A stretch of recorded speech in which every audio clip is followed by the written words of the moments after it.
Good morning, everybody. This is Chris Mizo, and we are here about PC tech, and Battlefield 6 is finally here.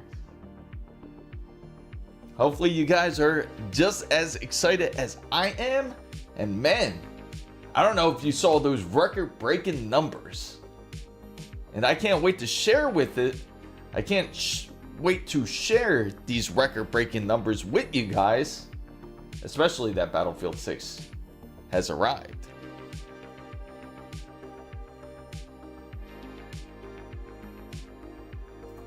Hey Zeno, doing great.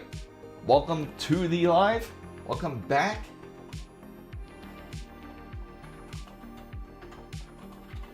Soon the live feed will be coming in.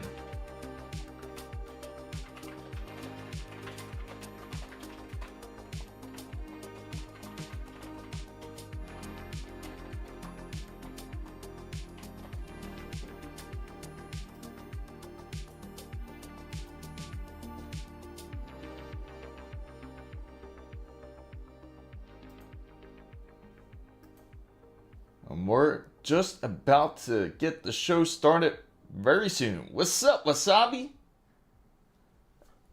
What's up, Takuma? Welcome in. Hopefully you guys got Battlefield preloaded. I got to play a little bit of some yesterday. Yeah, sure. So if you need to send the specs, Zeno, feel free to send it over to Discord. Obviously YouTube or Twitch or any other platform doesn't really let you send over your specifications. So if you can send it through that way, that would be great. Then we can take a look at it. And we are... What's up, Egyptian? Is everybody here ready for Battlefield? I know I keep asking that. Oh, no Battlefield this time. Oh, okay. All right, so we're going to get started. Seems like we're going live. What's up, fam bam? I'm Chris Mizo. If you're new or if you're just started this channel, I usually talk about PC and tech. Obviously, Battlefield 6 has arrived. It's quite exciting. And the fact that it's broke record numbers yesterday. In fact, so many people downloaded the game when it first launched.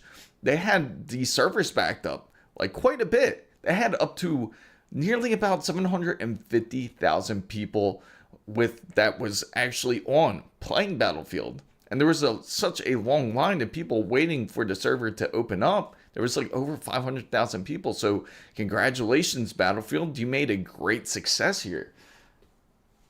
So I got the game too many times. I get it. I know first-person shooters can be a bit repetitive, but man, yesterday when I was playing great in the beta. I don't know what happened yesterday, but I was getting my ass kicked, and I think they kind of like I think they tuned it, because usually I like to snipe when it comes to Battlefield 6, so I think they tuned it down just quite a bit because it seems like it was just a bit inaccurate. And hopefully once my character, or once I get stronger into Battlefield, I can't wait to unlock the other classes of snipers to see how they are, because I'm currently still on the very first sniper that they give you in the game. Steam.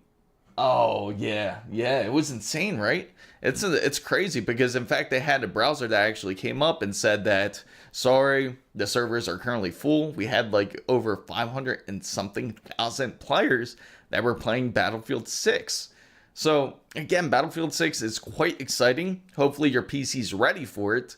If you unlocked TPM 2.0, hopefully you've done that. That's certainly a requirement now if you are planning to play Battlefield 6. Now, if you're on AM5, or if you're on any of the newer systems such as Intel's 15th generation or even the 12th generation, just say, for certain, more than likely you have TPM 2.0 on.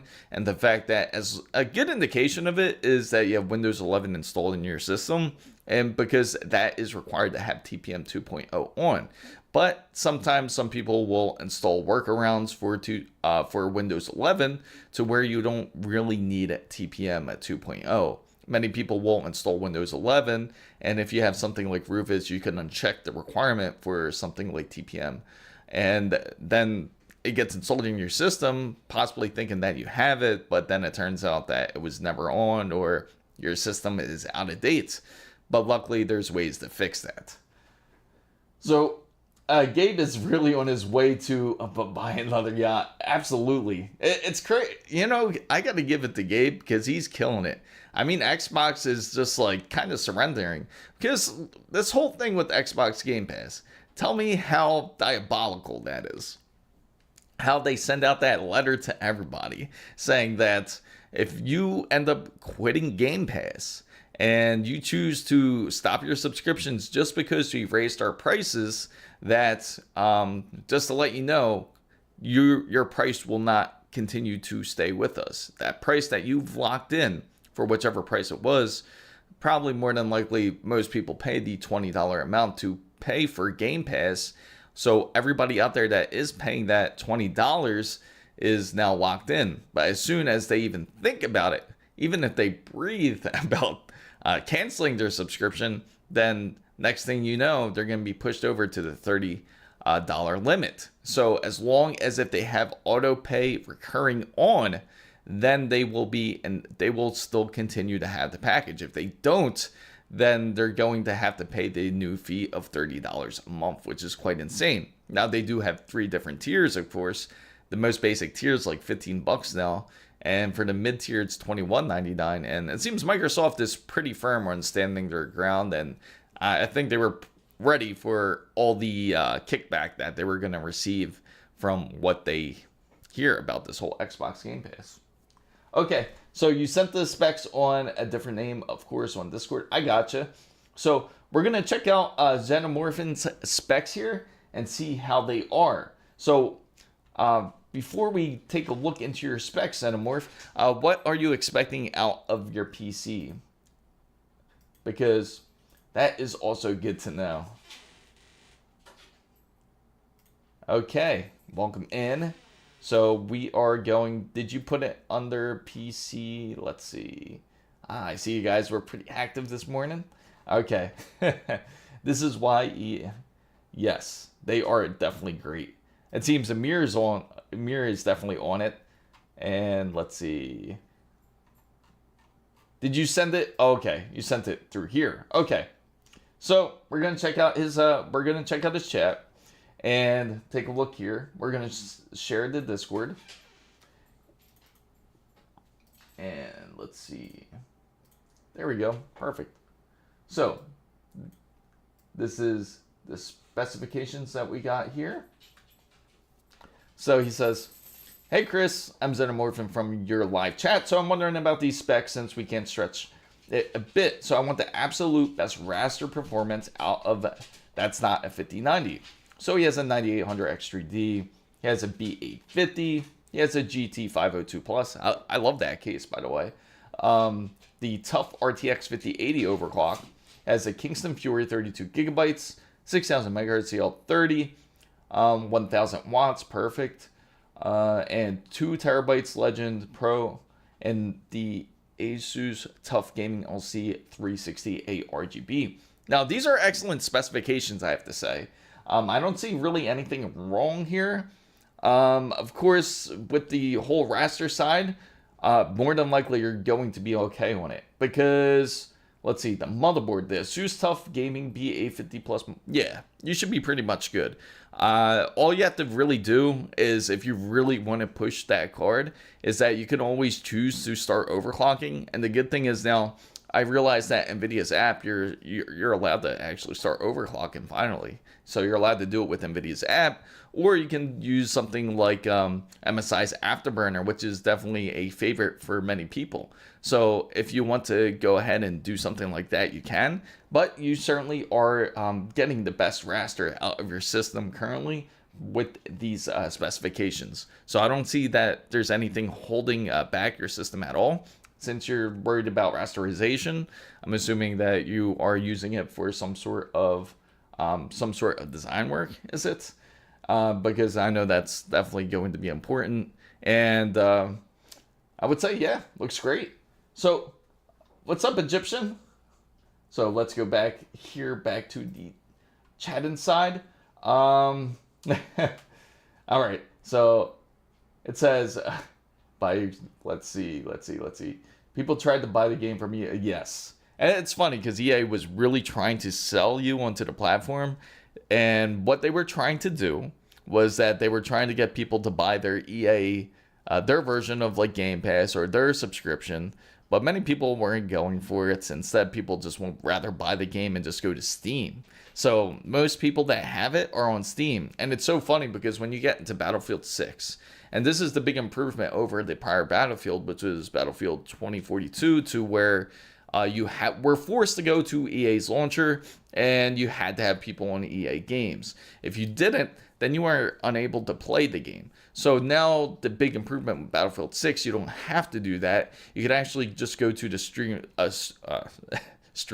Steam client, and when you go to the Steam client, you can actually add people even off of Discord and off of Steam into your EA. So it will just make sure that you link your EA account to those, like your Discord account or your Steam account. And then once you do, then you can add those people to Battlefield. So you no longer need EA involved or the EA client involved. So, let's see.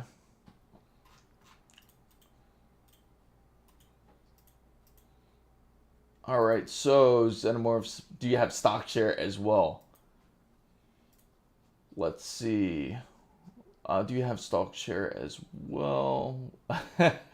That's funny. But I have, okay. So if you have a personal question, just feel free to shoot it in Discord if you don't want to put it out on blast, but feel free to ask.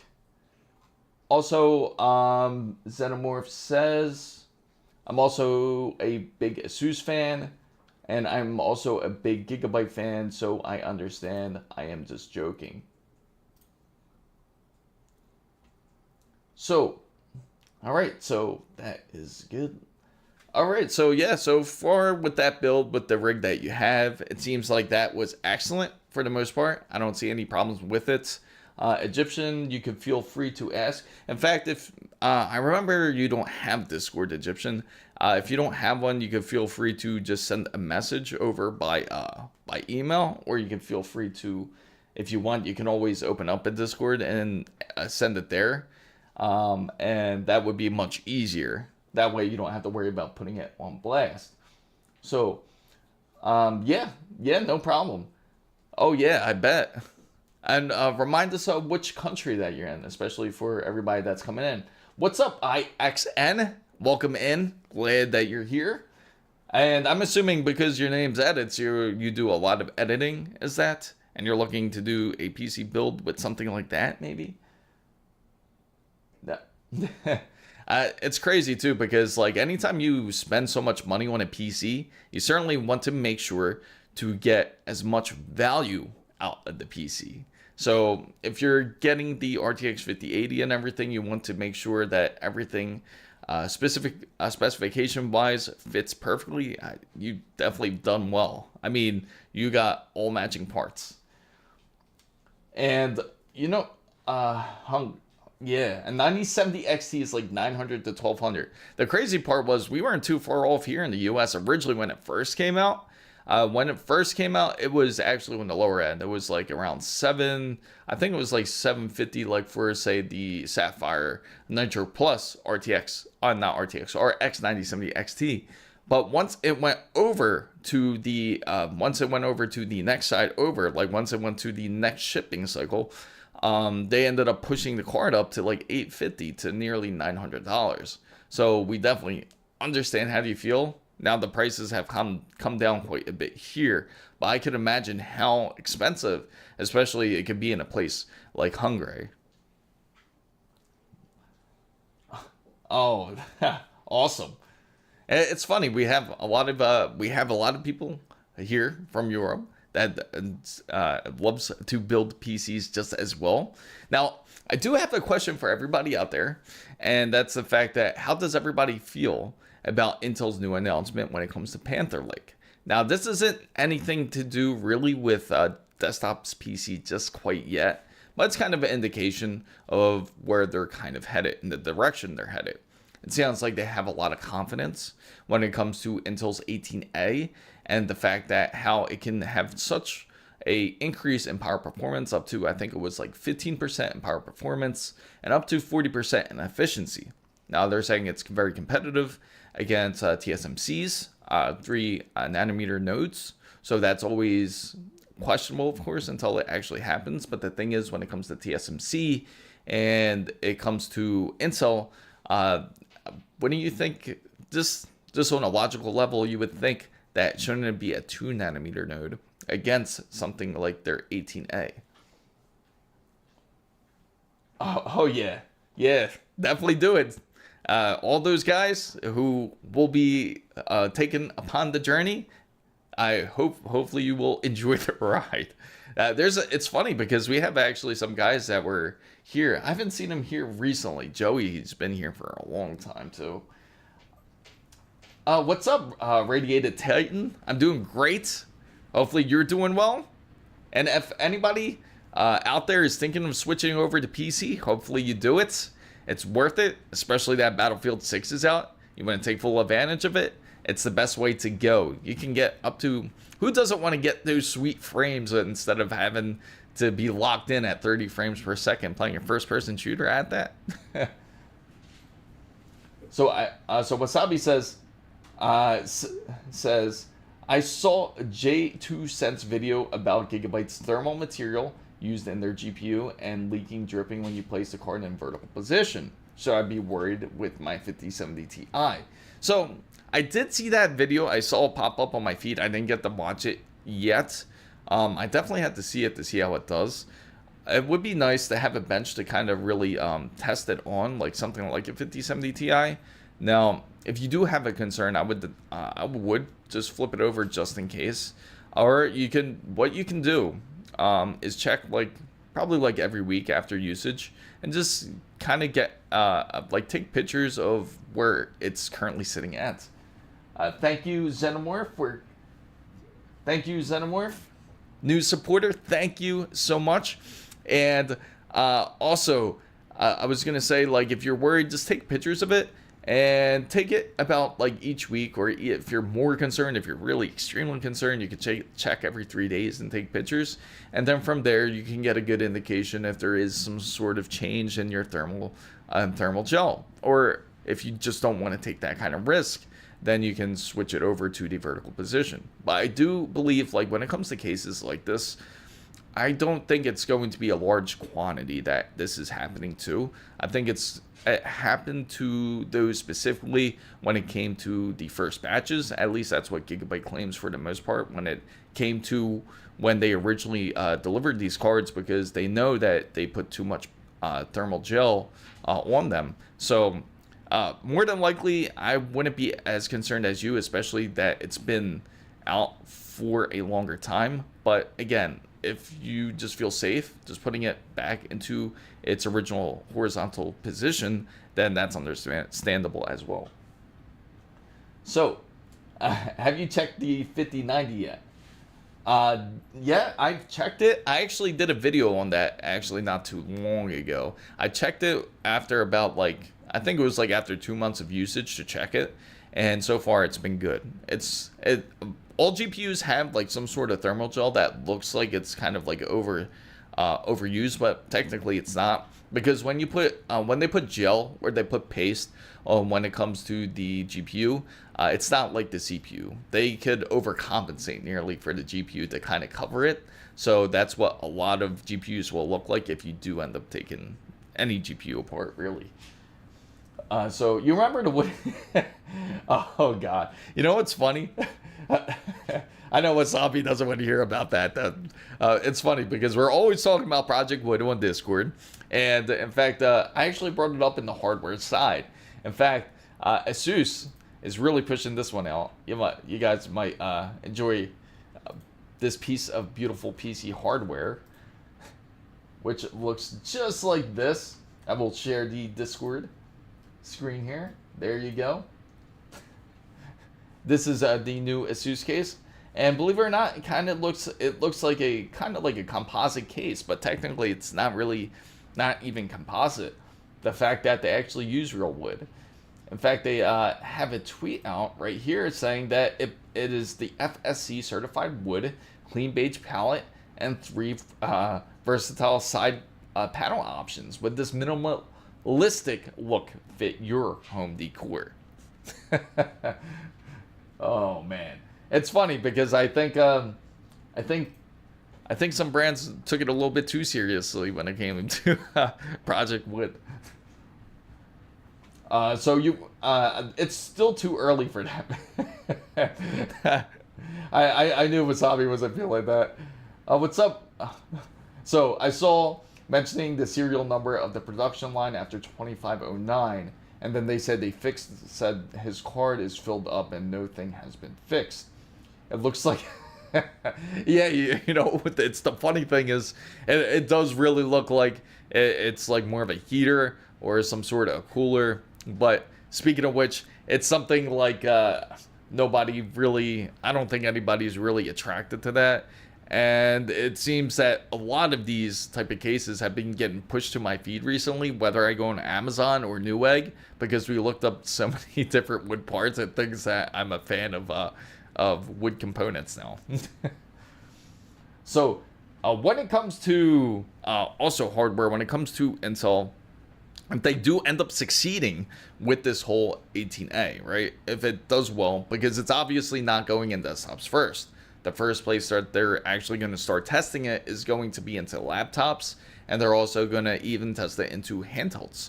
So if it does end up doing well and it does get like this great amount of battery life, it's also supposed to have these great amount of graphics cores as well. When it comes into it, they have up to 96 gigabytes of DDR5 kind of into the processor as well. So that's what's also interesting. That can also help boost the life of any type of laptop or any type of gaming device. But the thing is, will the battery last as long or even do better than, say, like the M series line? That's what I'm curious about. Because if Intel does prove it, like if they can prove that it can outlast, say, like the M4 from like an Apple MacBook, then it would certainly stand for like a competition against something like TSMC. But again, we'll see when CES of 2026, because they're obviously going to talk about it a bit more, and they're going to have some releases then. And also when it comes to AMD side, we can certainly expect hopefully some RDNA 5 and finally the new Ryzen 10,000 processors. So, so I want to put it vertical because I bought the 5070 Ti gaming overclock and it has the RGB underneath the fan. So yeah, I get it because you get to see it more. Welcome MVG. How's the PC, by the way? I'm glad that you have that all sorted. I'm sure it's been performing so much better, right? Awesome. Yeah, Battlefield 6 is amazing. Hopefully, how's everybody's thoughts of Battlefield 6 right now? I got to know what your thoughts of it so far. Hopefully you're loving it. And hopefully you got to play. I know that the server ended up getting pretty full yesterday, but hopefully you were given an opportunity to actually play Battlefield 6. If you did, it's quite amazing. It's quite fluid, and it's very wonderful. Like when it comes to the controls, I gotta say the controls are excellent with it, and it's funny because it's so intricate too. It's become a bit more intricate compared to the other Battlefields, because the last real one I actually played was like Battlefield 4, a little bit of Battlefield 5, and then I felt like it kind of fell off since then. But I did hear the whole Battlefield remake was pretty decent. But it sounds like for the most part, Battlefield 6 is like their biggest success for sure. Oh, I'm blurred. Okay. Thanks for letting me know, Wasabi. So, it's funny because the camera will end up like focusing on something in the background because it's so bright that it'll end up thinking that I'm trying to show the background instead. I'm curious about the Intel's competition. AMD, I'm really curious about to see. Hopefully they show something really nice. I am looking forward to it. Something really nice. And when it comes to CES 2026, I am certainly expecting the processors and really hoping for RDNA 5 to be officially announced. And if everybody out here say if you have a PlayStation or if you're a PlayStation fan, it seems that AMD and a PlayStation has also crossed and made a deal, so there's certainly going to be a PlayStation 6. Now, when it comes to the release date of a PlayStation 6, it seems that so far the date is going to be 2028. That is what is stated from them. So they said it might even push even earlier into 2027. So if this is the case, then be prepared for the next generation of consoles. Same thing with the Xbox. They have their plans on their way, but they haven't struck the deal yet with AMD. It's very possible that Xbox could be looking and waiting for Intel to see what they push out, and possibly waiting for that Intel NVIDIA combo to sell their Xbox version of their next generation. Or the other rumor is that they might completely stop making consoles, and instead they'll want everyone to get a PC instead, which would be pretty insane. I don't know like how much of a conversion of consoles to PC people you'll get, but if that's the case, that's going to be rough for a lot of console owners out there. What's up, Alex?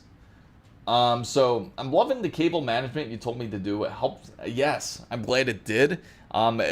Because the reason when it comes to cable management, if there's anything in the way, of your case of your PC, especially on the side panel, it will certainly affect airflow. Even though it just seems like wires, it seems like it's no big deal, but typically it can make a large difference when it comes to temperatures. And if you're experiencing any type of thermal throttling, that can also happen. If anybody's just joining in, I'm Chris Mizo. I talk about PC and tech. Welcome to the channel. If you have any questions, feel free to ask. And I gotta say, today is like a big celebration day, especially for Battlefield 6. That has launched yesterday. Congratulations to the Battlefield producers and the success of the development team. It seems that they've done really well this time around, and I want to congratulate them. So, I finally finished fixing my bike. That's awesome. That's awesome, Alex. Battlefield 1, still goated. I will, for next year's for mark 10 years. You know what's funny? I gotta throw that onto my list because I hear that's really good too. I hear Battlefield 1 is also an excellent game compared to the prior releases that they had of, like, say 2042, which I heard was just like quite terrible. It was so bad, in fact, that they were trying to get people from Battlefield 5, like not Battlefield 5, Battlefield 6, before the release actually to play 2042, but it didn't really push the game up too much, because you could get like extra skins, you could unlock extra guns and everything too when it comes to Battlefield 2042 over to Battlefield 6, but it just didn't really work out for them, because I think their main goal is just to really try to get people to use the EA game launcher, so that way they can try to get you to get that whole EA launch pass. So that way you can, because they were offering quite a deal. Somebody actually brought it up in Discord about it, and I think it was something like, I got to take a look into Discord to check it. It was actually, let's go into the gaming side. Right before launch, they were trying to push it. Right, what was it? I think it was like $1, like just to get you hooked. That way you can play all the EA games if you wanted to. So you can get Battlefield. Not to some people don't like Battlefield. Some people love it. Obviously, you could start a war with the whole Call of Duty versus Battlefield. So you can get Battlefield 1 for two-thirds of what during the Steam sale. That's the thing. Like, hopefully, and everybody out there got to be able to pick up what they wanted when it came to the fall sale. When it came to Steam, I'm really looking forward to seeing what they offer when it comes to the Black Friday deals. But speaking of games, you know what I'm really looking forward to is I'm really looking forward to Ninja Gaiden 4. That's also going to be released within the next week. They actually announced Ayane as one of the characters that is also coming back to the game, and they are also making another Sekiro 3, which is going to be awesome. So, and let's go back onto the PC side, because there is something that was right on the tip of my mind. It's funny too because remember when Takuma showed that RTX 5090? He showed that single blower that it had. I just feel like that's quite incredible. I just wonder what the temperatures are. I haven't quite looked it up quite yet, but I could imagine they can get quite hot. So, now height comes with a new PCI Express 5.0 hyper-riser. So if anybody is looking for a new riser, they finally released it. We've been waiting for this. So let's go over to the shared browser here. So over here, they haven't really quite released it like a wide quite yet. And this is all on video cards. And they have mentioned that they finally did release it. This is something what we've all waited for. I think we were actually waiting for Leanly to release their riser first. So it seems that height actually beat them to it, but they look pretty nice. So this is something that like Wasabi might want, for example, in his PC. So after EA's acquisition, I'm worried about the third Jedi game. I hope they trust the devs. And you know what? I think what they're going to end up doing, like when it comes to that, is that I think because Saudi Arabia obviously took over it. So what they're going to do is just pretty much do the same thing. They only took certain parts of the franchise and actually are going to kind of like redo it. So and the good thing about this, it does have a movable 200mm cable where you can actually adjust it. So this actually will be great for such as like say the RTX 5090 or the RX 9070 XT. And they do have some really nice colors, in fact. So if you like these colors here that they got white, they also got black, red, they have this coral pink if anyone wants pink. And then they got this lavender one, and they call this one matcha. So they have this one, the matcha color. So this one's really good for anybody who wants to, let's say, set their newer cards to the side, because there's a lot of risers out there that are only limited to PCI Express 4. So, and also coming up is new colorful boards. So if anyone's interested in colorful, they are also coming to compete, such as Sapphire. So they're the next ones up next to Sapphire that wants to put their motherboards out in the market. And the great thing is when new manufacturers come out with new motherboards, that brings on more competition. Always a good thing. Even though you might not have faith in them at first, you want them to kind of do well in the beginning, because then that will certainly bring more competition and more fair pricing, especially when it comes to motherboards. I hope so too. That's what everybody is wishing for, is the new Battlefield. The new Battlefront. They're all wishing for a third version of it, and hopefully they bring it to life. If it would be pretty funny though, like if they end up running EA games a lot better than they did. So when it comes to this motherboard, it does have a 5 M.2 slot, so it's a pretty decent one, and it has up to 3 PCI Express 5 NVMe's, and on top of it, it does have 2 PCI Express 4. So it does have the SATA ports, of course, and it does look like it does have the 2 USB 4, which is recommended by AM5 when it comes to the. So this is more of like an X870 board, I bet. And it has 4 USB 3, and this is 3.2, and this is going to be USB 2.0. It has HDMI if you're going to use the integrated graphics, which most people more than likely aren't.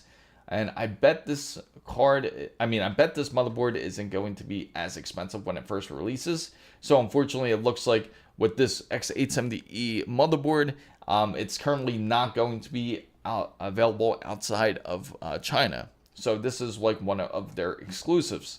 I am still very curious about how Sapphire motherboards are going to be, and I'm very tempted again with Gigabyte's X3D boards, which it seems that I would love to see like the improvements, especially hooking it up with a Ryzen 10,000 series processor. Can you just imagine that combination? It just sounds lovely. So I am building the white NZXT vertical mount for my GPU. Nice. That's gonna That'll definitely go well. So the Gigabyte X870 that both me and you want has 4 USB.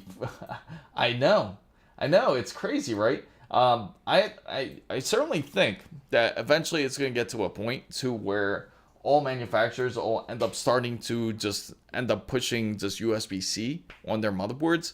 I know ASRock has a motherboard where it's all USB-C, and I think it's going to be like one of those slow conversions where everything will become USB-C, because it does make a bit of sense if we do go that direction. Just much easier to plug in, but that requires, again, everybody to either get like a USB-C converter, like especially on older keyboards, or it also either that, or it requires people to get like just a new USB-C device. So, but I do really want to get this one, the X3D Ors Master. But unfortunately, they currently only have the Ice Edition. And because they do have a black one, they showcase it, but it's just not currently out just quite yet. And this is the one that they currently have. This one's the Master Ice, which is right here. And it has its own driver BIOS, which is very useful. In fact, you don't have to really go into the BIOS to really update it. That's something different. And it has the PCI Express Easy Latch plus Duo. And it has the front QC, which is the quick charging USB ports. Has 10 gigabit connection, M.2 Easy Flex, and Wi-Fi 7. It's a really nice board, in fact. And this would be great if they came out with like a BTS, like a stealth version, they call it, when it comes to Gigabyte, at least. I know, right? It's just a really beautiful board. In fact, it has like, the good thing about when it comes to Gigabyte, I don't know if you guys know this one. It might have came with Wasabi's board, in fact, too, is the fact that it actually comes with like a DRAM cooler, like where you can actually cool your RAM. Like it has like a little mini fan that you could actually place. And it's usually typically on the top over there, like of the motherboard, which is, let's see, you can't see the mouse really well on the screen, but around that area where it's highlighting, you can actually set like a cooler to keep the RAM cool, especially if you like to keep it hot. Because they've done it with the Ors Master in previous series, and I could see that actually adding to the case. Now, the good thing is, like, when it comes to these motherboards, is that they're very easy to work with. They're practically toolless. Everything you can do with this, like, and install, you don't have to use any type of screwdriver. You don't have to use any type of extra tools. Everything is by hand. So you can actually unlatch with your fingers, actually, and not have to worry about pulling out any extra tools. It's almost become to a point, except for installing the motherboard, or like maybe the cooler even, where you actually need the screwdrivers. Because now it seems like even like when you install fans and everything, they have newer tech to like where everything's like magnetic now. So like you don't really need the extra screws, which is nice. What is the black? See, this is actually the one I wanted. But in black, if they had it, that would be nice. Or, if we go do this Project Stealth, and if this is not Project Stealth, but when we do like Project Ninja, which is going to be that blacked out build, I'm thinking maybe we can try out Sapphire's motherboard even, because Sapphire's motherboard looks something like this here. Sapphire B850. And they do currently have it. So far, it seems like it got 3 stars. I'm curious. This is the B850M. Let's go check out their line here. Now, these are their cards. Now, let's check out their motherboards. Motherboards. Sapphire. I think, is that all they have is the B850M? I know they have another one here. Let's see. Sapphire. B850.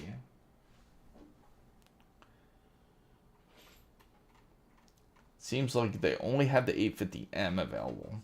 Because I know they got another one on the way, so maybe this is out the question. It's very affordable, though. It is a very affordable motherboard. Because it's only $240. So for project stuff, this could be in question. But I don't know if anybody wants to install B850M in the build. But again, we can figure that out as soon as the time comes around for us to do Project Ninja.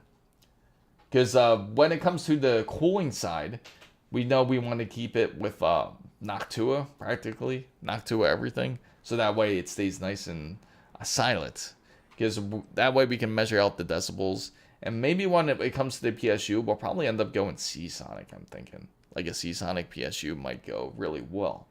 Because we want to make sure. Because Seasonic, we know for sure, they're going to be very silent. So, for anybody that's just coming in, I'm Chris Mizo. I talk about PC and tech. You can feel free to ask any questions when it comes to PC building or when it comes to any type of like PC upgrades.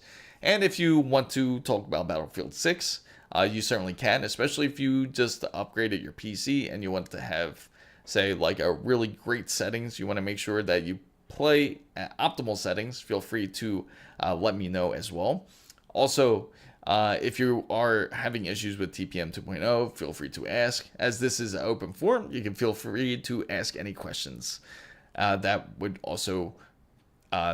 of course also benefit anybody out there that is trying to, like, say, upgrade a monitor or a display and trying to get the most frames out Battlefield 6. But overall, it's a great success to them.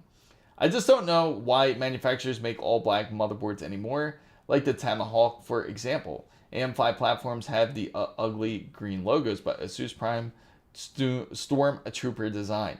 Yeah, it's crazy. It's like, I feel like they haven't really added too much color. It's like, it's true they don't really have the colors like they used to. But there is a few that's starting to come out, which I think is pretty decent. Just like, we were actually just talking on this. I actually showed it on my page here. I'll show you this one. This one's pretty dope, though. I like this one. And we were talking about different editions of motherboards that they do certainly offer. And the different motherboards that they offer, just like this one. I think this one's pretty amazing. And this one has like the reddish, the red and the black going with it, which is kind of like the ASUS ROG design. And I'll stream it right there. Right there. Something like this. This is pretty dope. But something like this, they're going to want like $600 for this motherboard. Very nice. And like one of those like more limited designs. The more interesting ones, I certainly gotta say, that we've seen was like the Toy Story designs, which is something that was like inspired by Toy Story. And that's something that has like a more than multiple colors. And for it to do a build like that, I think they had I think it was like for the RTX 5070 Ti, it was like the Buzz Lightyear edition, I think it was called. And you could actually get like the whole building kit for the Toy Story kit. But they didn't quite have everything to do it. If they did, that would be something fun to build, though, I gotta say. So, I know ASUS has this, and then MSI also has the Monster Hunters edition, which is pretty dope. No, my MSI RTX 5090. Oh, I didn't see that. Gigabyte has the... Oh, yeah. Welcome back, Takuma. MSI has the... I know Takuma's seen this, but this is pretty dope, too. In fact, the Monster Hunters design, actually, speaking of MSI. RTX. Here we go. That's the game. Let me see if we can find the image of it. Oh, that's why. Monster Hunters edition. Right here. Here goes one here. This was their 20th anniversary, in fact. It looks just like this. And I gotta say, in person, it looked really amazing. They had this at MSI, and funny enough, when I was in Japan, they also had this as well. But this was really dope of them to come out with this. Like, they even had the controller, right? And they also had the actual monitor. And it was pretty funny because on the display, they made sure, like, hey, you can't touch this stuff. Like, nobody could, like, go over there and touch it. They had kind of like their own tape around it just to make sure that you don't mess with it. But yeah, they had their laptop editions, and they also had even the cooler. And the case was pretty dope. I like the art with it. I wish we were outside this. Oh, okay. I gotcha. That's awesome though. At least you got rid of it. Hey man, I'm gonna join the live stream in a bit. But oh yeah, sure. Yeah, join. Hey, what's up, Rabel? Welcome in. Welcome everybody coming in. But that's sick though. I do like how I like the dragon right here. Can you tell me what you do all? So what I do all day today is going to be mostly just like I'll be live streaming for the next I'll be live streaming for as long as I can for today, and then for the rest of the day, more than likely we'll probably end up going out because we kind of want to go out to take out Jonah for a nice walk. In fact, he's over here. I got to put him on the camera, but yeah, we'll more than likely end up going out to like over to the Everglades side and enjoying our day out as we can because it's been raining quite a bit here in Florida. And another thing is like when I wish they would have the whole kit together. They don't show it all together though. Let's see, maybe they will. Because they had I had a picture of it. So I went away for 20 minutes to play with my puppy dog. Came back. Awesome. Then I realized I don't watch so... yeah, that's the funny thing. So this is oh, okay. So you want to know what the live stream is going to be about. I thought you were familiar with this channel already, Rabel. But what this live stream is about is going to be about PC hardware and also about like if you're looking to upgrade any of your PC components. Also, if you're looking to do any type of change out your monitor, if you're trying to get better frames on your Battlefield 6, or if you're trying to get any type of, if you're trying to build a PC overall, really. So you can feel free to ask questions if that is what you're looking for. So that's what this channel is about. Or if you're having any trouble with your PC, you can feel free to ask.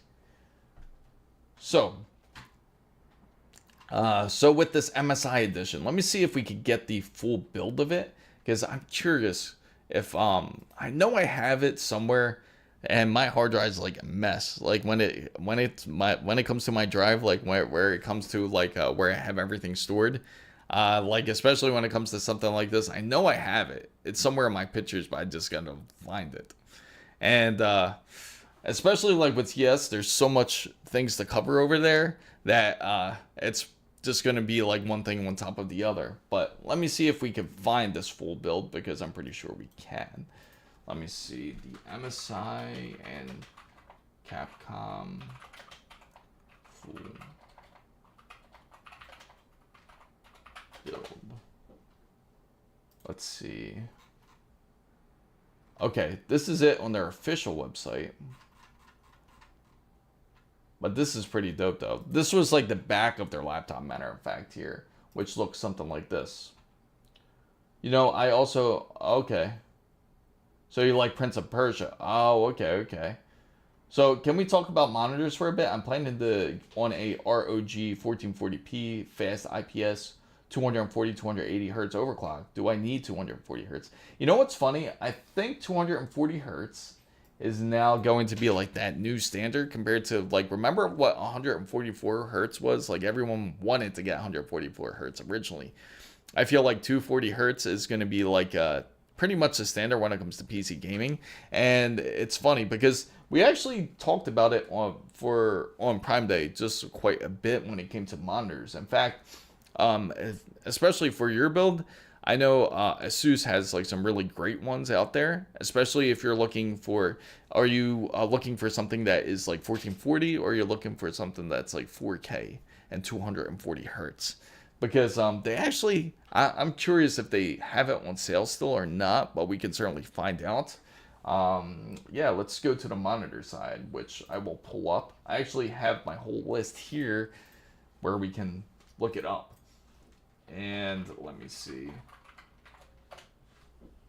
And especially if you're looking at, does OLED matter to you as well? Do you prefer like IPS display? No. You gotta eat. You definitely gotta eat, Wasabi. Let's see. Going back over here. And let me go ahead and check it. I know I have the list right here. Where's it at? It's buried in my email. How many 15? He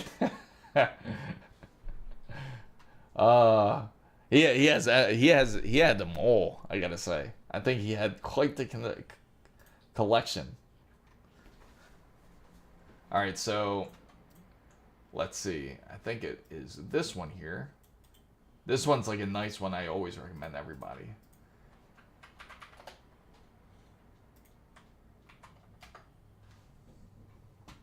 It might not be.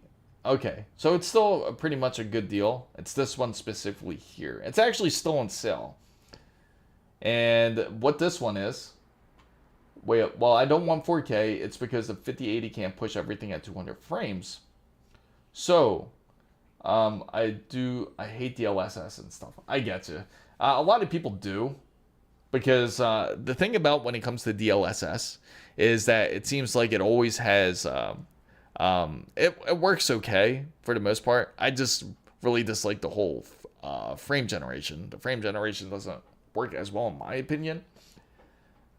I wish I would get the best build for productivity. I already told you I wish to get yes. So that's what I figured, because I remember that's what it was. So okay, so we're going to check this out real quick, which is on, I'm going to go to the browser side. So this was one of them. This one's not bad. Now, this is for anyone that wants to go 4K and not really spend a ton of money. And this, again, if you choose to go 4K, it's 160 hertz, and it does have a second mode to where you can go to 320 hertz, but it goes to 1080p. This is not an OLED monitor. It is an ASUS ROG Strix monitor, and it's crazy. I'm surprised I actually still got this on sale, because usually this would be a lot higher too. And for something like this, this was also a great one to get, and it does also have that 3-year warranty that ASUS does provide. Now, there is another monitor, and again, let me know about your budget, because I know there's another one which is an OLED, like kind of like entry level one, where this one's not bad. Yeah, but like 1080 on 27. I know, exactly. And that's the thing. This is more for anyone who wants to like switch it to like more of a competitive mode and go 1080. So how about this one? This one's a decent one here, I feel. And it's 1440. It's OLED, so it makes quite the difference. I feel like OLED's better than 4K in my personal opinion. Just because the colors look a lot better and a lot more vibrant. It really brings the game to life, I gotta say. So, yeah, sure. I'll tell you real quick. Raybolt. Let me just pull this up. I'll answer your question in just a second. 500 to 6. Okay, so this one might be perfect, in fact. I'll show you right here. Oh, now that screen. All right, so don't look at that one. That's with the monitor on right here. You see this one? Let me pull it to the side here. Looks just like this. It's 27 inches. But if you're looking for a little bit bigger, yeah, everything's like 100 or 200 more. That's the thing. Okay, so this one might be out of the range a bit. This is 240, but it is glossy OLED 240, and it does have a heatsink and everything in there as well. So this one can keep it cool to prevent burning and everything. So you know what? Let me try to find a different one for you because I know it's a bit higher on your side. And my special, yes. Oh yeah, the Matrix RTX 4090 Platinum. It's crazy because I feel like nobody talks about the ROG Strix their new one, their new Matrix, which is kind of like that weird SpongeBob look. Not the boxy version. So if you feel this is costly, you should see some other monitors available, especially if you want to get into productivity type of usage. I'm assuming productivity, you're talking about like editing and everything, right? Like you're trying to do video editing and everything. If it is, then that one you're definitely gonna have to take some costs when it comes to that. So I'm gonna switch back over. I'm gonna try to find a better one for you. In fact, let me see. Let's see. 14. Okay, so that's the best we can do when it comes to that. X27 UCG. Let's see. I'm trying to find the best one for you here. They do have this one here. Okay. No game development. Okay. So you're not using it for game development, right? Why? I know. Life really is expensive. It's like everything's way more expensive. Especially when it comes to something like this. That's the 1080p version. I don't think you're looking for that. Let me see. It's a shame, too. They have a 32-inch version. How about this one? This one might fit you a bit more. The 32-inch version. Okay. How about this one instead? I know it's a bit difficult. This one might fit your needs here. I'm a game developer too. Okay, so for game development. Okay, so to answer Rabel's question real quick. Okay, so I remember now. You want the 14900K, right? And you also want to get a monitor for that F2K value. So you want the 5070 with the 14900K and for 2K value and for a monitor. So you want like a whole build. So something like that, I'm going to have to Discord you. So feel free to Discord me for like a whole list and then I'll send you something over. But mostly if you're going to go full on game development, you're going to want to spend more than a 5070. You're going to want a 5070 Ti at the minimum real quick. So when it comes to the monitor side, this is another option, which is the 32-inch 4K HDR monitor. Now, this one has up to 160 Hz and 4K, and that it's much bigger display. This might be something more than what you're looking for. Hopefully, this is something that can fit your needs. This one's pretty decent, and of course, it's a lot bigger. Now, of course, it has the whole ELMB sync in there, which is nice to have. It's IPS, so you don't have to worry about the colors. The colors are going to be they're going to be on point. And when it comes to, it does have the display widget center. Now, display widget center, you can actually use this both on regular Windows, and you can also use it on Mac OS as well. And it does have the hotkey on there, so you could switch depending on your mode. So this might be something maybe you're looking for a bit more, Xenomorph. But I'm going to try my best to find like a OLED version. And this one's, for us here, it's at least $450. So hopefully it's at that $600 mark, at least for you guys over there in Hungary. I also train models and car models, lots of Legos. So my hobby is PC builder. Yes, definitely. I'll explain. Yeah, sure. Feel free. Feel free to explain. there it's yeah, anytime when it comes to PC building, especially for your needs when you want to do something like a game development or any type of say gaming wise, it doesn't have to be so as expensive, but depending on what type of peripherals that you really are looking for when it comes to gaming. And you know what's so funny too? There's one thing I really gotta replace on this thing. I wish 1440p monitor, but good budget friendly. So, well, that's similar to the ASUS ROG Strix XG ACMG 27-inch, just not, well, OLED. Oh, okay. So let's put that up real quick. Yes, it's pretty similar. Okay, so if you compare it to the ACMG, I can say that this one's definitely like the newer model of it, if you're looking at the ACMG. But let me take a look at that one real quick.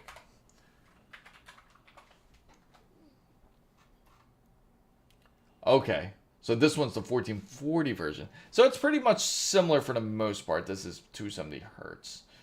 Or you can go, yeah, I'd say that's even a decent option to go ahead and do too. But this one is VA, I believe.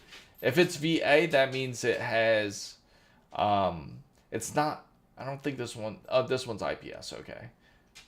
This one's a decent one too. That's actually even, that one's a nice affordable one too. So it all depends on how you want to set it, like for your budget, especially when it comes to the monitor side.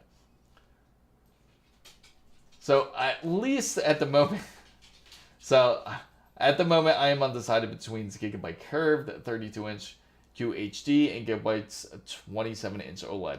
Oh, you gotta go OLED. Gotta go OLED if you can get it. OLED is quite the difference. I know Takuma could tell you if you do end up getting an OLED monitor and you have like a little bit of extra cash to get it, it definitely makes a difference and gives a world of difference, especially when you're gaming. The colors are just so much more vibrant and much more. It brings the game to life practically if you ever go full OLED. But again, IPS is just as good. All right, Raybolt, I'll talk to you later. Yeah, so again, like when it comes to OLED, it's quite the difference when it comes to displays. Another good one here. Let's see. So another good one here.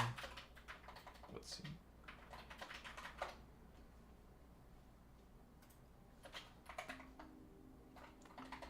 Right here. I mean, how much do you... That's like a 5090 and a 4K OLED. Yeah. It's crazy. It's gotten to the point where you could literally spend like tens and thousands of dollars if you really wanted to. Here goes. This one's a decent one too. This one, I think this one you might get it. You might like this one here. Oh, my fault. So let me switch over to the browser. This is the other one I meant to show you guys. Here goes another one that you might like, and this one's the ROG Strix 27-inch, and this one's also 300 hertz at 1 milliseconds for 375/40. So this might be something that you're looking for. Has a ton of ports that you can use. But just to let you know, the only disadvantage that this one doesn't have is that it doesn't... I know. Wasabi called that too. So when it comes to using this monitor, the good thing is it has that nice metal base on it. So it doesn't use like that, like the flimsy base, like some of the other monitors do. And another thing about this, you could go up to a full 300 hertz. And it also has 144 hertz mode if you wanted to. Another option too, the one that I showed you earlier, that also has at least USB-C, so you can use it for USB-C. Like if you want to hook up, like say, another device, like say like an ASUS ROG Ally or any type of like your phone or anything to the monitor, you can certainly use it for that. but that's on the other device. For this one, it's all strictly USB 3.2. So I had the 32-inch LCD 2560 by 1440p 60 hertz monitor 5 years ago. The jump from LG OLED C5 4K was massive. Absolutely, that's a big jump for you. And last month I changed to the new version with 104. Oh wow, that's insane. That's like a straight up like monitor at that point, like 144 hertz. Like typically TVs, you know, don't really go that high, and when it comes to refresh rate, because the most you'll see is something like 120 hertz in a TV, but you never really get to see 144 hertz. And LG is actually one of those first manufacturers when it comes to displays where they actually were able to push up to like with G-Sync, like have G-Sync built into like a TV practically. So two 32-inch curved monitors equals 415 euros, and two 27-inch OLED is up to 1,015 euros. Yeah, so it's a big difference when it comes to cost. That is a big hit. And especially if, I gotta say, you could always do like a mix. Get one OLED, get one curved, so that way you could be like, I'm gonna look at the curved one, where I'm gonna look at my OLED. But I don't think that's but that's more than likely not what you want to do. You want to probably get two matching ones, I'm assuming, to go with your PC at least. So you like the MSI 27QWRF. Let's see. MSI Q, or is that one that you're interested in? 27QWRF. So it's something like this right here. That's really cheap actually. And that's only 180 hertz. I'll show you guys which one he's talking about here. OLED for the chat, and then 1440p for gaming. That would be pretty funny. So the one he's talking about here is this one. This is it. It's a 180 hertz, 2560 by 1440, and very low response time. So this is a great one for anyone on a budget. So the good thing too is it's an IPS display, because you know the colors are true. The only ones I always recommend watching out for are the VA displays, because VA has like a bit of like that weird ghosting to it. And this actually has AC in, headphones out, HDMI, DisplayPort, so really basic connections. So anyone that is looking for a gaming monitor that's like that's straight to the point, just straight up gaming, this is it for you. So you don't have any options to hook up USBs or anything on it, but this is definitely good for anybody out there who is looking for something that is at least like somewhat competitive when it comes to it. Nah, not this one, the white one. Yeah, the white one would be better, for sure. Okay, so let's see. Let's go back here. And for the white one, yeah, try it. Xenomorph, enjoy it. Have fun. Thank you for coming in. And shout out the Xenomorph for being part of the wonderful supportive club for the fan band. So, the white one. Let's see if we can find it. Oh, right here. So this must be it. No, this might be a different monitor. Well, guys, I seem like I have some overtime on Sunday morning for OLED monitor. Have a nice day and look out in the trenches. Certainly. Thank you. For the money, it's epic. You know what? MSI is like one of those manufacturers where they actually come out with decent white displays. Because I certainly do like them. I highly recommend them when it comes to it. They're relatively decent for the most part.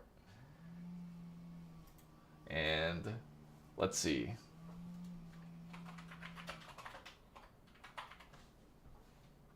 Tag him real quick. What's up, Catherine? Good to see you. So I gotta say, for this display, it's a beautiful display. There's actually one ultra wide that I really like them, what they really do. In fact, their ultra wide's pretty awesome. In fact.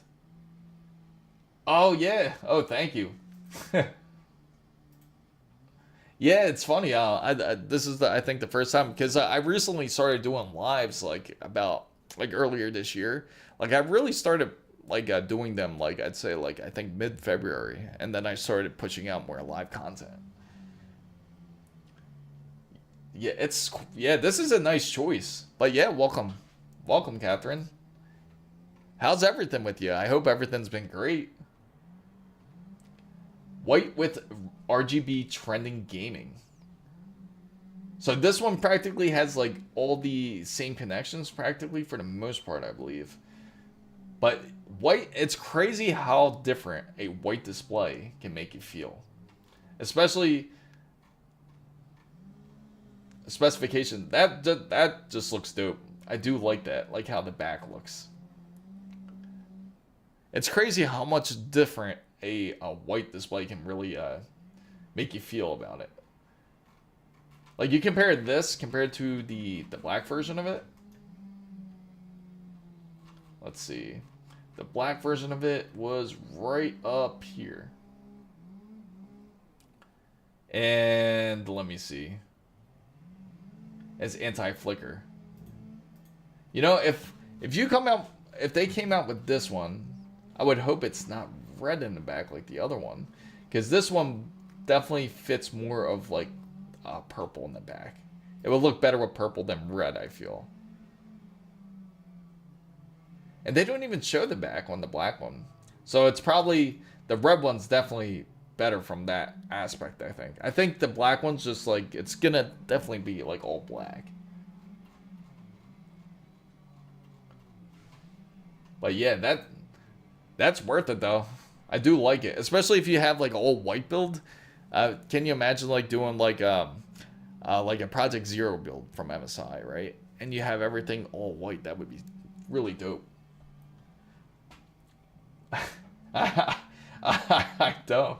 Well, the thing is, it is Florida, so it's everything's grows a lot quicker. And the thing is, it's been raining a lot recently. So the grass is probably growing a lot crazier now.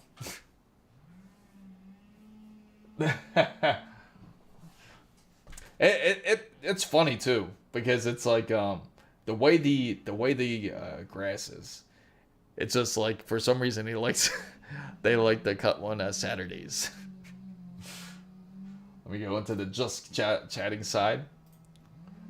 But yeah, when it comes to displays, there's really all types for everybody. Especially if you're more of a competitive shooter, you want to go for a higher refresh rate more than an actual display where it's more for say OLED, right?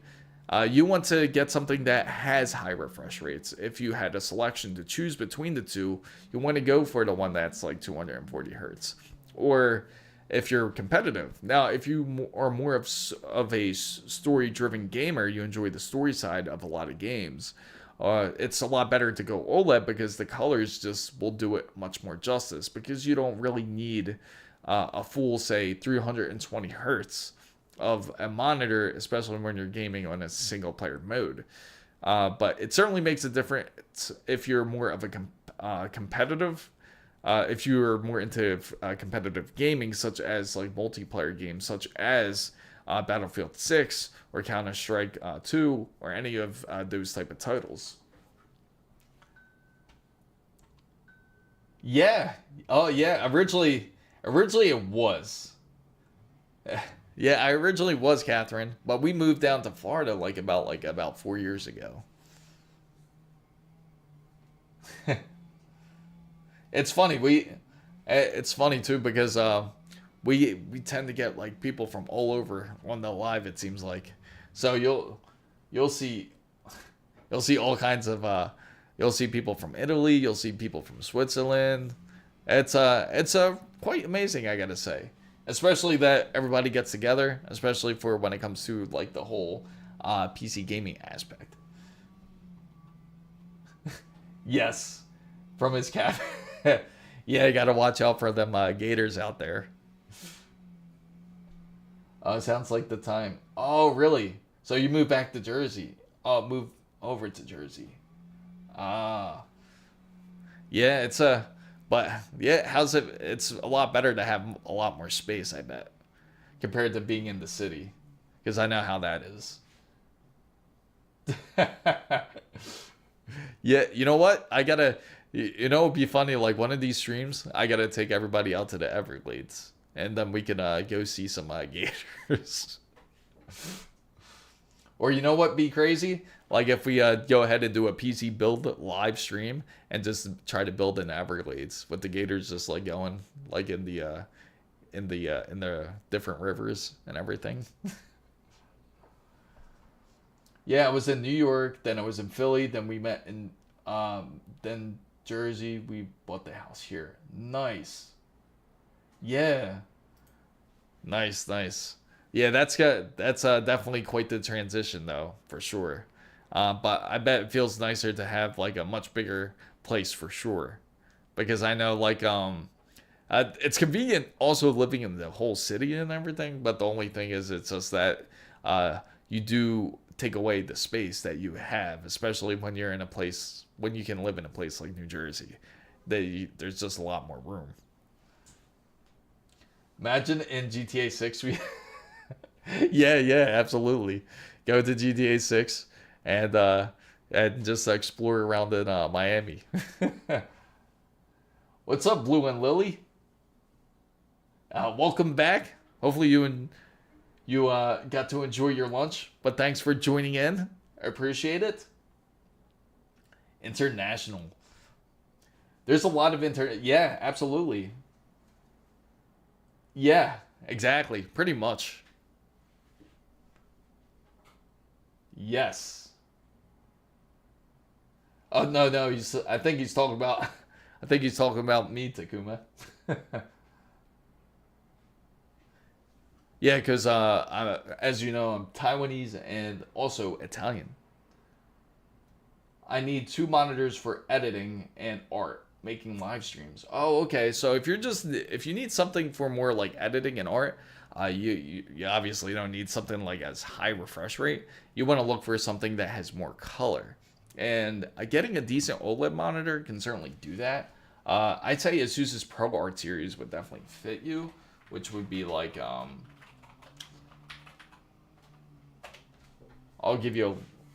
show you what it looks like, and it won't be as well.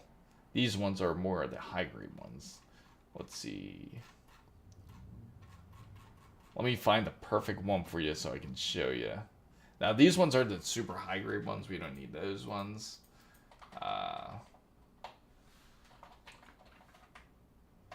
Monitor.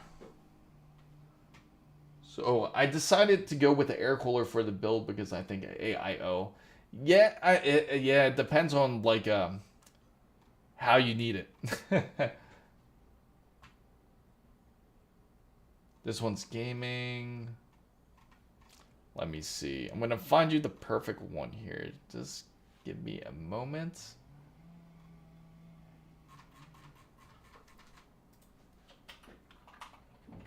And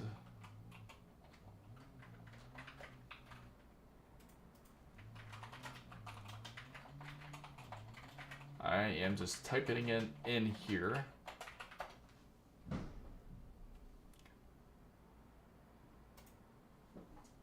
Now here goes one. But it looks something like this. Now I know these are really nice, but it can be a bit pricey because of how detailed there is. They are. This one's specifically the 4K version, but if you look for anything that's like, you could look for a lower version like 2.5. But something like this would certainly do more of what you're looking for because the colors will be a lot more accurate. And usually the Pro Art series is really good for that because it will bring out like a lot of details. Now the trick is When it comes to a lot of these displays, such as this one specifically, the PA32 UCDM, this one's about at 19 though. So this one's a bit expensive. Yeah, I figured that. So I'm gonna definitely research it a bit more and see what options we can find. Actually, let's look right here. Let's see. Displays. We'll go over to monitors, and we want to go to the ProArt side. And this is one of their only ones, of course. So I'm going to research it a bit more. There's another one I can say that's pretty decent. MSI Prestige actually has a decent one. It's like an ultra-wide monitor, but let me see if they still have it, in fact. But it's really nice, actually. It's not as expensive. MSI Prestige. Let me go back into just chat him real quick. MSI Prestige is decent. And the colors are actually really nice on it, too.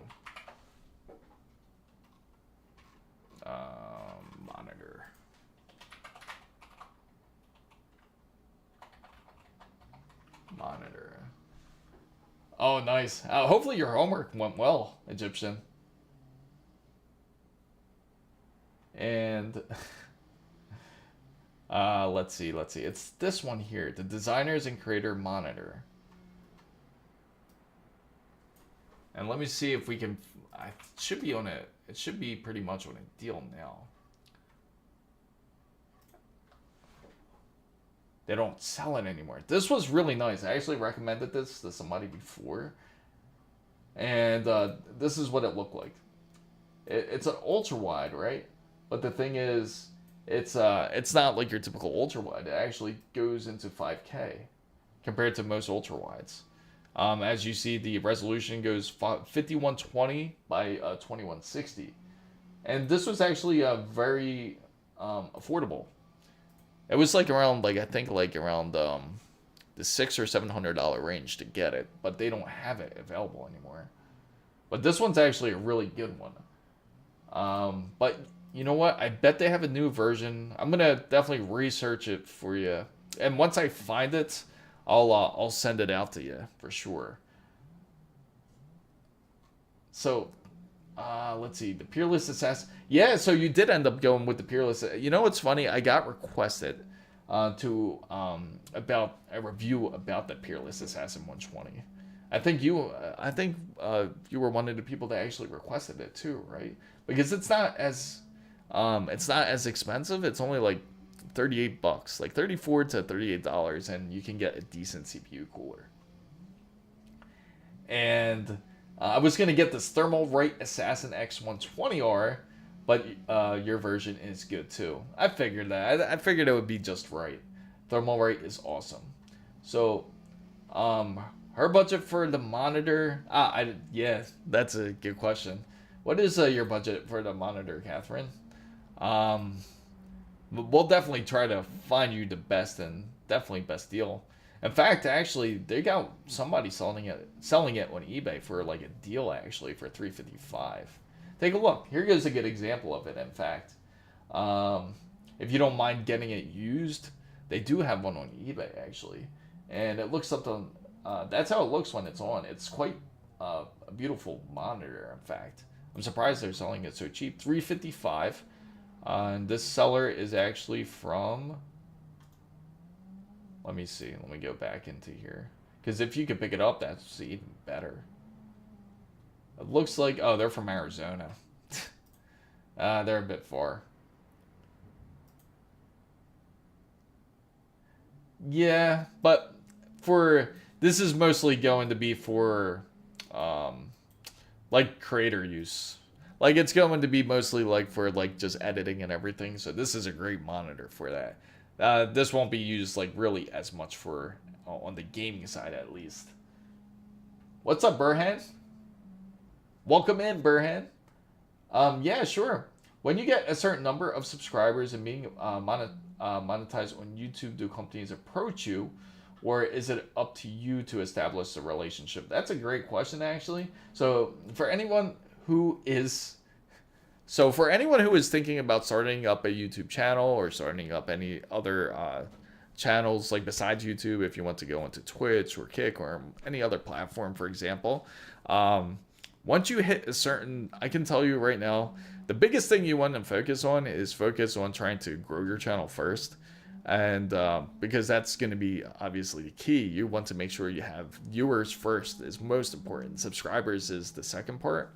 And then the third part will be when companies eventually do reach out to you. You will get emails from companies asking to partner with them. And then it's up to you on how you want to deal with them. Whether if you're looking for a product or if you are looking for trying to feature them on a like on a segment on one of your YouTube videos or on a live, for example. So, or you can also reach out to companies too, which never hurts. If you reach out to companies, they get thousands of emails too. So if you do get picked out, consider to be very lucky at the time. But most of the time, you'll end up getting emailed from companies more than anything. So, I just had my best performing shorts at 15,000. Congratulations. So, would like a Samsung Odyssey G9 mini LED 49-inch 5120 1440 144 hertz for $699. Samsung Odyssey G8 QD OLED 175 hertz. That's an awesome one. It's funny because that one was actually on sale on Amazon Prime Day. And it has the world record for the thinnest. Oh, really? So they have the thinnest. I had no idea they were the world record. Thanks for sharing that with us as well. Samsung does have some excellent displays. Awesome. 120 members in Discord. Woo! We finally did it. So if you want to sponsor a company, sponsor Color Light, they will accept. Poor guys have lost recognition. All right, so I can reach out with them. And as everybody knows, just to clarify with everybody out there, so that way we have clear terms about everything about like when it comes to the sponsorship side. So usually right now I currently work with ASUS. I was working with Corsair, but they move too slow, I feel, in my personal opinion, and Western Digital right now. So those are the companies that I do currently work with now. And but just to clarify too, I also told them that if I will have to speak the truth on all their products, and they had to be willing to accept that part. Otherwise, I won't deal with any company that won't let me, doesn't let me talk on how I feel about certain products. So more than likely, NVIDIA is going to be out because I hear they're really stringent on their terms on how they want you to produce their content. So let me go here real quick. Okay, so hi Chris, I'm building my first PC and I want to know if I am a ARGB hub for my ARGB fans. Oh, 11. Yes, I hope so. One day, right? I could be like Gamers Nexus. So I am building my first PC and I want to know if I need a RGB hub for my... More than likely, you're probably not going to need one. Oh, for your O11 Vision Compact. Usually they come with their own hub, like when it comes to Lianli, if you're using any of their ARGBs, but you don't have to. Technically, you could actually hook it up directly to your motherboard.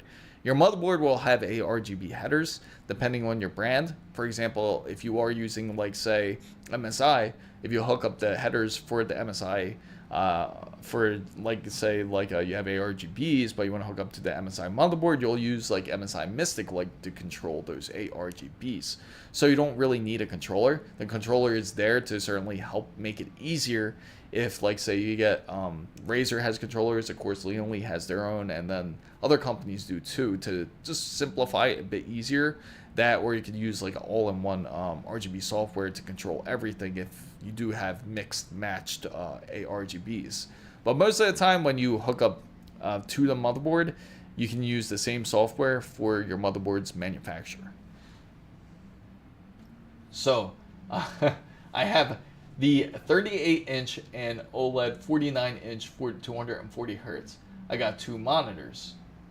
Nice. The it's got to look that's got to look like a sick setup. See, I wish you were able to send it over to us here. So that are you better than some people wish you? Thank you. Thank you so much. I hope so. I hope so. I was thinking of getting an OLED, but I decided that it wasn't worth it if the monitor is going to get burn-in 3 to 4. So I'm waiting for a mini LED to get better. I see.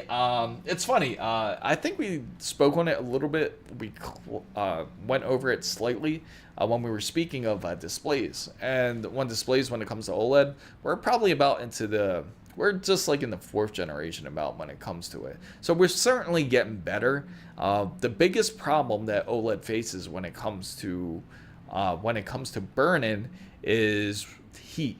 So heat's the main factor when it comes to burn-in.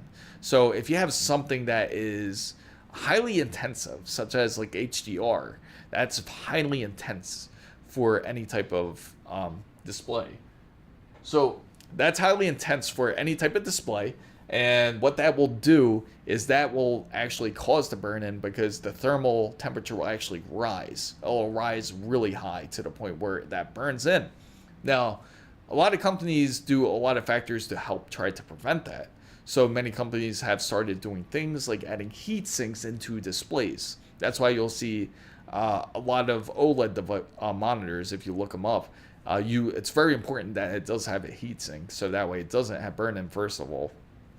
Second part is you also want to take advantage of the tools that they have to take care of the pixels of the screen, because that's what ends up burning in. That and white and black dots is another thing you have to watch for, because that's like practically like as known as like a dead pixel, and that's something that is going to be like inevitable to avoid with a lot of monitors, depending on what it is. But anyway, you want to make sure to use like the pixel cleaning and pixel remapping practically, to where you constantly do it with your monitor. Now, a lot of newer monitors, they'll automatically do it. Like if you're not using the monitor, say for 5 minutes, they'll actually remap on purpose. Or if you ever notice an OLED display, like what they'll do is like, remember before they would have like a photo almost, like to make it look like you have like some sort of portrait or some sort of art that you have on the wall. Like especially when you have like a say a TV. I know LG used to do it a lot like back then. And what they did, instead of doing something like that, they would have like something motion wise, like a screensaver that would bounce back and forth onto the screen to prevent any type of burn-in, so it doesn't sit on the screen for a long time and get to a certain temperature to where it burns in. But that's what they're currently working on now, and it's just going to get better. I'm just curious how the 5th generation will look when it comes to OLED, and we'll more than likely see more of it in CES 2026. And of course, if anybody has questions, you can feel free to ask, and I will make sure to keep them down all in my notes for any specific questions when it comes to CES 2026. So, yes, it does also happen in LCDs. That is correct. Yeah, Egyptian can tell you that is some incredible temperatures Egyptians has faced. My best friend has been posting for 3 years. Oh wow. Yeah, it's not easy. It's definitely a lot of focused and a lot of determination. Like if you want to try to become a content creator. Speaking of burning, have you seen the owner of 5090 that has 12 pins burning? No, that's sad. I feel bad for him. I could certainly feel for him. I can't imagine, because OLED displays are obviously not cheap. And they're getting cheaper, but they are still not cheap. I remember, in fact, when LG first came out with their first monitor, I don't know if you guys remember that one, but that specific monitor, their first generation, a lot of people were complaining about burn-in, because the main reason was it was because it was, again, heat dissipation. People were playing in HDR, and if you play in HDR, that just is going to be very highly intensified to the point where you get the nasty burn-in onto the monitor. I spoke 50 Celsius, bro. We had the world record for the hottest city. That's insane. That is really insane. I had no idea Egypt could get so hot. If you can ask, yeah, sure, yeah. Let me know the type of questions. I'll try. I'll do my best. Someone has to expose the cat channel YouTube loophole that I'm abusing. That's funny. Yeah, you know what it is? People can't get enough of animals, and people will just get addicted to it. Anything that involves animals, people will certainly watch.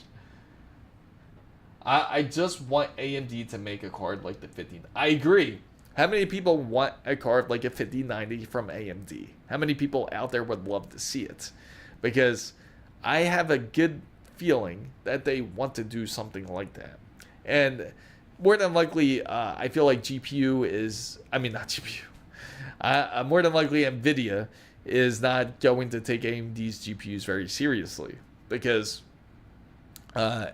NVIDIA is willing to let go of the gas, so to say, when it comes to their the 50 series. Because by now, or as soon as CES 2026 arrives, you're going to expect usually the 5080 Super, 5070 Ti Super.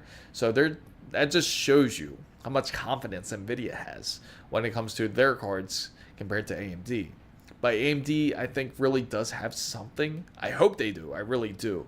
If they really have this flagship RDNA 5 card, and it would really be a game changer. It would really be a lot more competitive when it comes to pricing, when it comes to GPU. So, I am more of a parrots content person. And they get to, yeah, it's crazy. It's true. It's true. They certainly. I love cute cat and dog channels. It's funny. Jonah was just in here too. I think, yeah, he got bored and he walked out. And I am uploading the same exact videos. It's crazy. They honestly do just kind of recycle it. I'm surprised they haven't like put a stopgap on it, or they have the technology to be able to scan a video to see if it's exactly the same, and they can filter it out easily. The only issue they have is if it's the original creator that's actually doing it, or if it's just like a copied creator at that point. Xenomorph, welcome back. Xenomorphs is back, especially to COD gamers. If a 5090 can get 200 FPS, a 4K Ultra 10950 XTX will get 300. Yeah. Can you imagine that? I love cockatoos. What's your opinions about system with an AMD Ryzen 7800? So that's a great question. So about a 7800 X3D, they're definitely good to get. Don't overlook them, especially because the 9800 X3D is out. You're going to assume you want to get the 9800 X3D. You can get it if you have the extra cash, but obviously you can get the 7800 X3D for a much cheaper price compared to a 9800 X3D. You get an IPC boost slightly of about like 15%, like when it comes to a 9800 X3D. Now the 5070 Ti can obviously blend well with it. So, YouTube striking my channel for posting the same video. Oh, really? They did? That's terrible. Yeah, but that's a good combination there. 9700X is also, yes, 9700X is also a great option, especially if you want to be on the more current generation. Now, if you are trying to hold off and you're waiting for, say, the new AMD Ryzen series, the new 10,000 series, eventually we all know it's coming out. And if anybody out there is concerned that if you have an AM5 board, if it's going to be compatible, all AM5 boards should be compatible. From the B650 all the way to now, which is the 870XE, they're going to be compatible with any of these Zen 6 processors that we'll be releasing. Well, I'll be right back. My dad, he's ordering some food from a restaurant, and I said, "Oh, okay, yeah, take your time. You gotta eat." So no, I was referring. Oh yeah. Oh really? Oh, I got you, Wasabi. Yeah, that would be something. I think a lot of creators that end up getting like hit with, like the creators that repeat content, the ones that you honestly see like almost all the time, they're more than likely they'll end up getting hit. But money wise, the 7800 X3D and the 5070 Ti is nice. So I got a B850 Mobo, but I'm getting. Yeah, see, the B850 is certainly a great motherboard to get.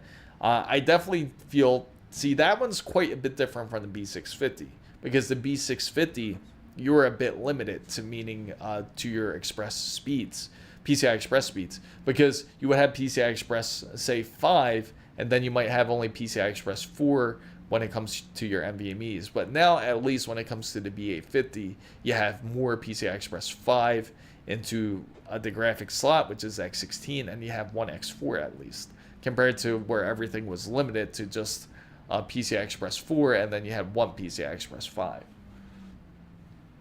I wish Intel has the greatest comeback with the relaunch of the Pentium series. No Ultra series or random numbers like any Pentium 5. That would be crazy. Imagine if, could you guys imagine if they end up like, if that happened right here, if they came out, because remember when Intel really started changing their name, I think it was like Intel Pentium 4, and then they went to they didn't go to Intel Pentium anymore. Instead they went to Intel Pentium, what was it, Duo? Not even Pentium, it was Intel Duo in fact. And then they went into so on. That's when they started coming out with the numbers. And then, can you imagine their comeback for the 18A? They would call it Pentium 5. Like, it's like a big grand return. That's actually a smart marketing move, because then it'll hit like a bit of nostalgia.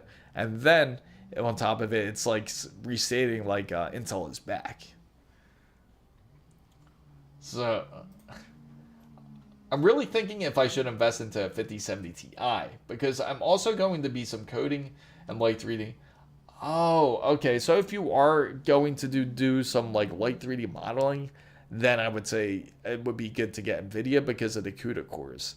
Now, NVIDIA is good because of the CUDA cores, and you want to take advantage of that, especially if you're thinking of doing something like 3D modeling or any type of, like, anything that requires any type of, like, almost like rendering when it comes to the GPU, then it's good to get something like NVIDIA card for it.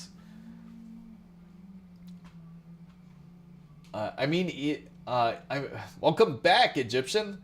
I mean, even if Intel relaunch, yes, I agree. So I'm not heavy, so I'm not sure.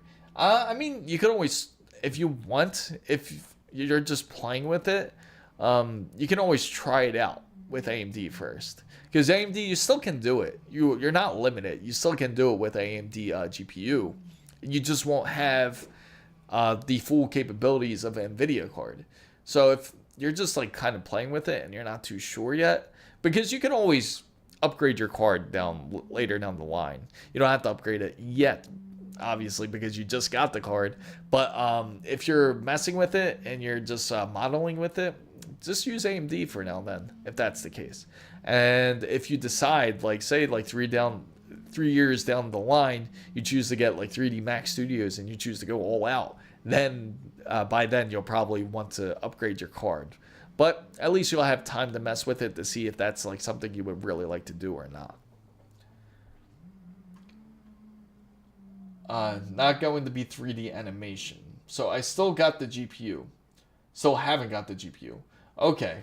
So so like if you're going light, it's just, yeah, just try just like a standard. You can try it, see how it feels first. See if you're comfortable with it. See how you like the feel of like doing things like 3D modeling. NVIDIA is good with CUDA cores, especially if the card comes. You got to make sure all the ROPs are there. Well, a lot of people trash their regular 5070. I mean, if you have the 3060 or SMT, it's huge value. I mean, of course, a 9060 XT is even better value with a little bit less AI. Absolutely. Yeah, that's a very good point. Certainly a good point that Genomorphing has brought up. And when it comes to 3D animation, the big key is like lighting is a big deal, because that's when it comes like to the whole ray tracing side, because you need to have some ray tracing in order to be able to have some successful lighting when it comes to animations. I used the 3D model with an i10 processor, and how was that? How was that experience? Let us all. I bet that was an experience that's hard to forget. And let's go back here real quick, because the funny thing is, I know there is another topic I would like to cover. So we're all excited for I think we are. Is everyone excited for Intel's new 18A processors to be released? Now, 18A doesn't mean that they came out with the desktop processors just quite yet, but it is rumored, from what I'm hearing, is going to be a mix of like what Takuma likes to hear, the different lakes and everything. They're going to be using Coyote and Wolf Lake, which is going to be the desktop version. If that's the case, it's going to be, I think they're on Gracemont cores, and what's the other one? Gracemont, and there's another one that they use, but it's different for their P and E cores, of course, what Intel likes to use. When it comes to their desktop processors, expect them to use a hybrid similar to what they did with the Alder Lake.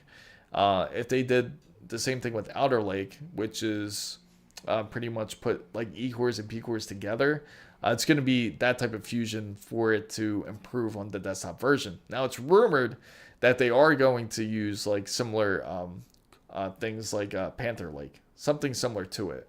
But it's going to be a little bit different, as they're going to be kind of, I just wonder if they're going to stick with that whole like almost like a 14 nanometer base.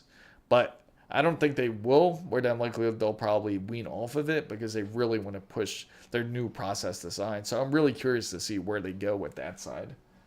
What's up, Rahad? Welcome back. Honestly, if my school gives me Windows, then I can invest 100 euros at a 5070 Ti, because I love ray tracing. See, it does make a difference. The reason why you love it is because when you are using something like animation, it just like, it takes out a whole different other element. But there are people out there who go really hardcore, and they really try to like almost mimic ray tracing. But again, that's a lot more work too. So for me, 12, but accidentally when my grandmother, I want chocolate, but accidentally gave fuck. Oh, wow, that's funny. The first time I drank, I think it had to be like when I was a lot. I remember it was, what was it? Probably, it's funny because technically you kind of drink when you're early, like because of the Italian side, right? So the Italian side, they'll give you a wine when you're young. And I'm sure Wasabi can tell you this too. Like, they'll give you wine when you're young. So it's like kind of like something you have like during dinner. So it's not too uncommon, but to like get drunk, I think was when I was in, it's funny, I was in 7th grade. So I was about like 12 years old, I think I was.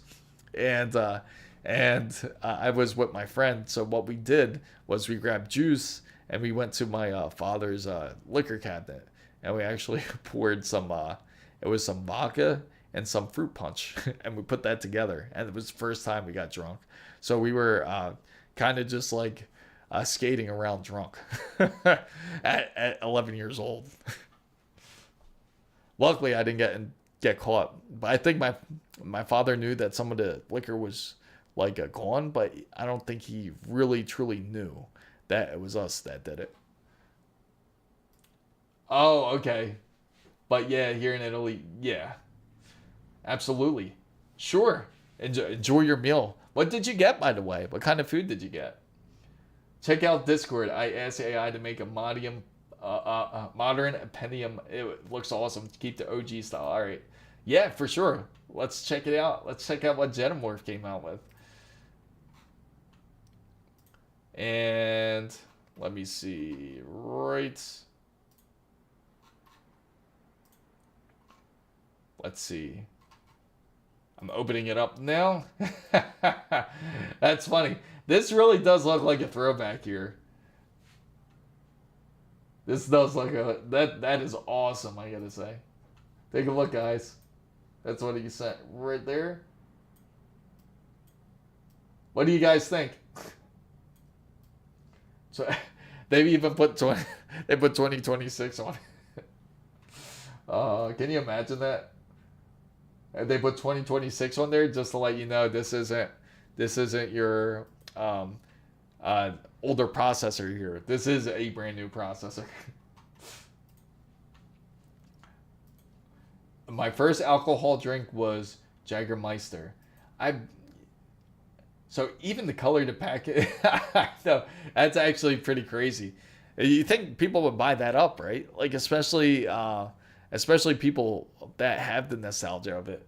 That's actually not too bad. If Intel does that, I think that would definitely change it up a bit. That would certainly make people feel like curious about Intel once again. I do the Pentium 9 gigahertz 50 cores. You know what's funny? The new processor, it keeps getting rumored that it's supposed to have up to 52 cores, but we'll see. We'll see, right? And if AMD does double like the CCDs, you can expect more cores out of their 3D processors even, which would be insane. And I'm curious if that's what they are going to do. Only 5070 Ti at a reasonable price is from PNY. Yeah, you know what's funny about PNY? PNY is going to be cheap. And they obviously were like reliable at a time. But I feel like when it comes to GPUs, I feel like when it comes to PNY, I would say they're probably one of the least recommended ones I would go with. Not to say that they don't work, that they have issues or anything like that. But I would say they're more of the least reliable ones if you were to make a selection out the list. Even honestly, I feel like PNY and Zotac are probably like similar levels, I would say. I found that RTX 6000 Blackwell for 8,500 euros. I guess because it didn't perform as well as they thought it did, right? They thought they were going to get some maximum frames when it comes to, say, Battlefield 6 on it. What? Oh. Can you imagine getting that? The Blackwell RTX 6000? Let's see. Or let's see what we can find. I wonder if there is somebody on eBay selling it.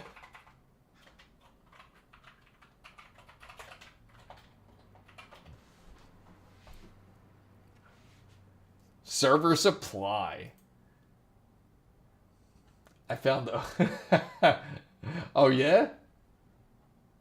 Zotac, it's not like cheap, but I would say they certainly gotten better. Like if I were to rank it, I would put PNY at the bottom. Well, you know what? To be honest, there are even lower ones than PNY. They have like some of these companies that I've never heard of.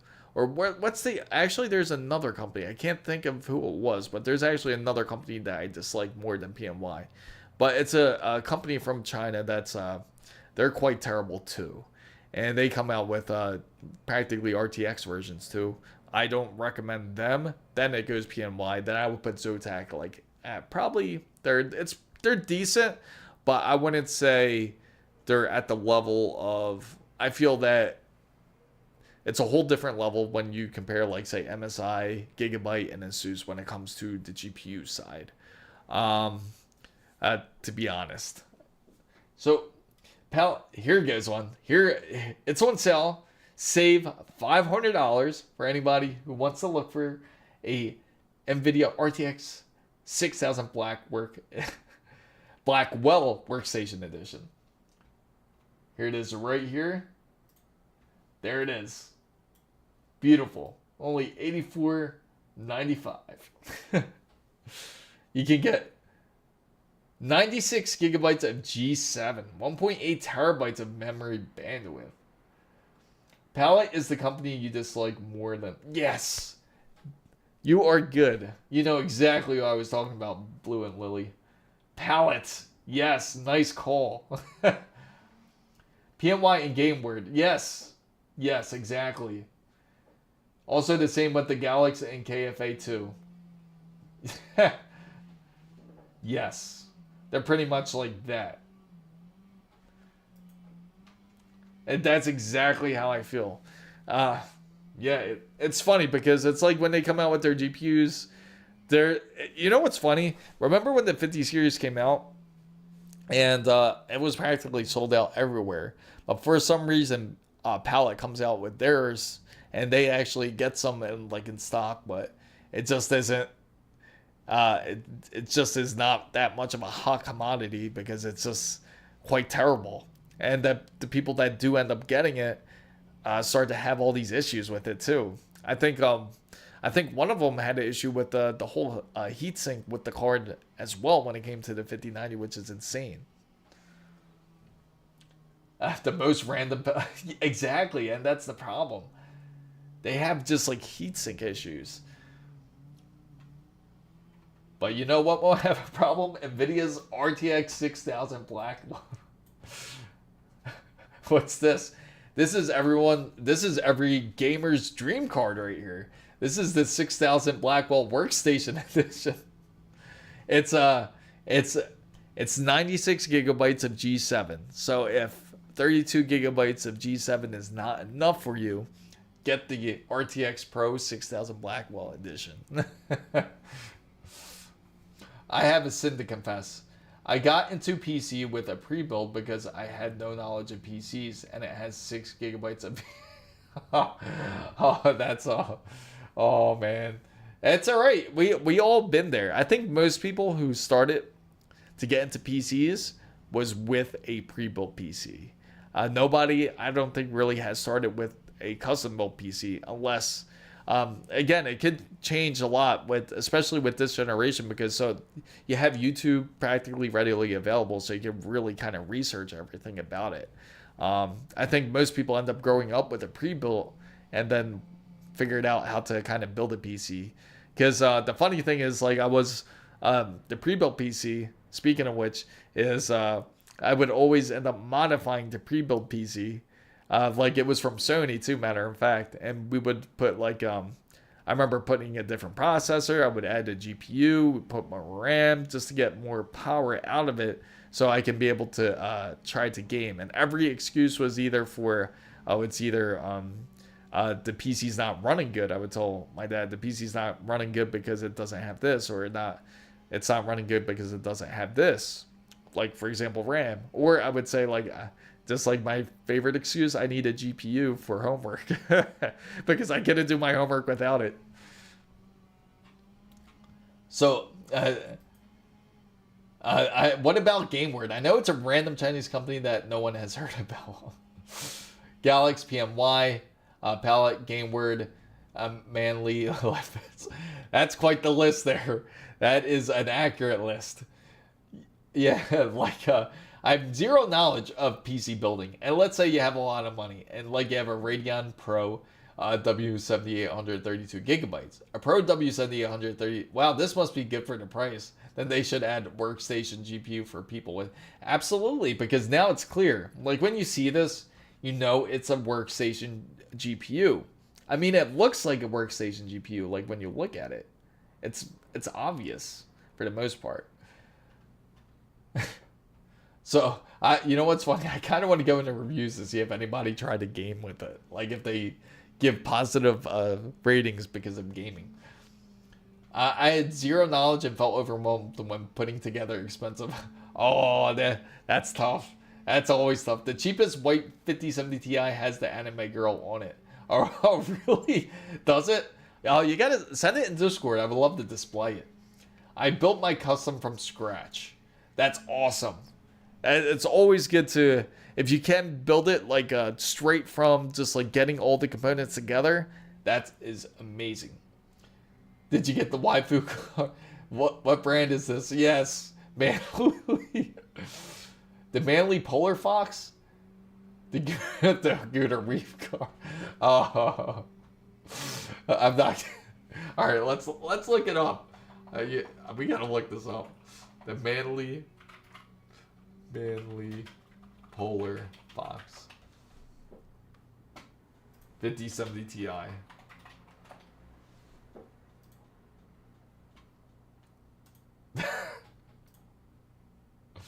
Up on eBay already. If I know it correctly, you can actually add gaming drivers to it somehow, but it's very unstable. Yeah, I would think so. You could, and you probably would have to flash like the BIOS on it, the BIOS on the GPU. I bet. Here it is. Here it is. The man. I thought it was Yeston. There it is. Polar Fox. It's about 15. They're crazy. They want $1,500 for this. Manly. Why? It's funny that they chose that as a name, Manly, because of course when you use that in English, it's gonna sound very weird. Yeston. Let's look up Yeston. How about that? Let's look up the Yeston version of it. Yeston 5080. Yeston 5070 Ti.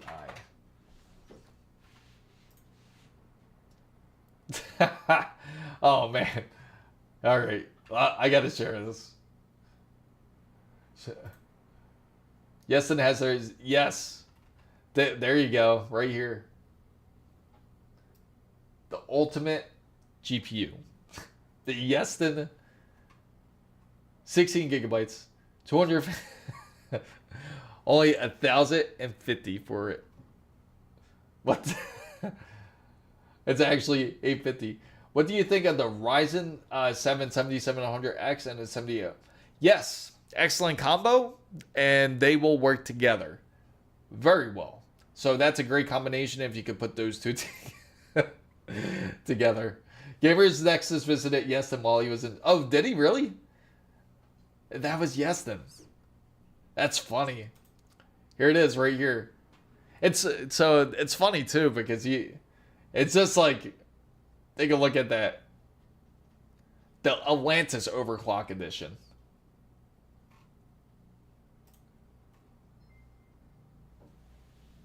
Thank you for subscribing. Appreciate it. Gamers, it's equipped with pure white dual 8-pin to 16-pin.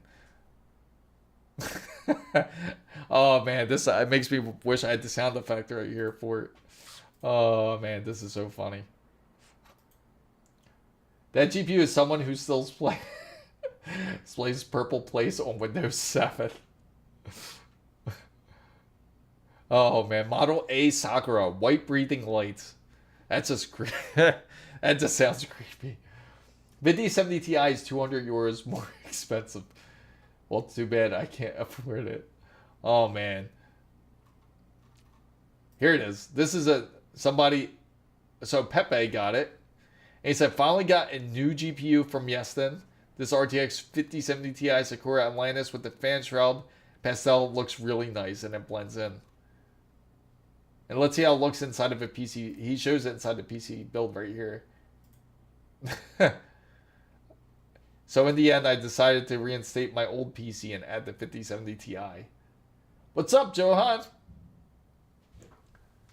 What's up? What's going on? Does it have a turbo button, though? Yeah, probably. Let's zoom in on it. Zoom in. Doesn't that look crazy? I don't know who would spend on something like this. Look at that setup. That's a questionable setup right there. Bro's about to bring the GPUs everywhere to compensate for his. He certainly is. So, take a look at this. Look at his setup. That's pretty crazy. I don't know what they were thinking of this one. And let's take a look at their 9000 series line. Man, it just looks. Look at this one. What the hell? They are wild. Yeston is wild. Bro.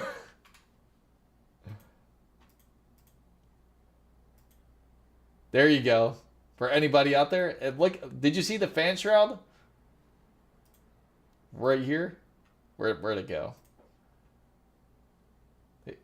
When as 8 years old, I thought the turbo button on my Pentium 3 PC would run Minecraft. It's funny because a lot of people thought that would do something too. Like when it came to using the turbo button. Oh look, that they got Yeston like ready to talk right here. Like if you look onto the bottom of the page, they're ready to chat. They want you to get their card.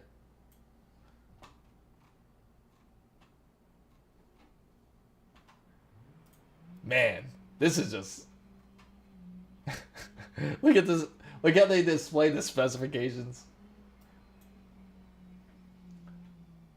My addiction to perfectionism won't accept such a monstrosity of them. I know. This is just quite terrible. But yeah, not only Yeston. Yeah, Manly and GameWord, their cards are crazy looking too. GameWord, they're just like very basic. Let's look up 5090. And right here, products. The Phantom GS. Project Weeb. That's what we'll do. We'll call it Project Weeb. Now, not only do we got, of course, Project Ninja. That's definitely the real one. Now they want to add Project Wood and Project Weeb to our projects of PC builds.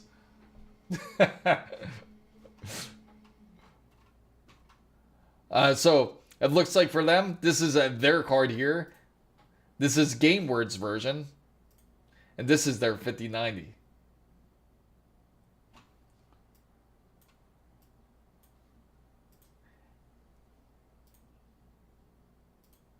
Kind of, doesn't it look sketchy though? Like everything looks like plastic practically. There's like no metal. Except for the shroud. That's like the only metal. Everything looks, no wonder why it melts.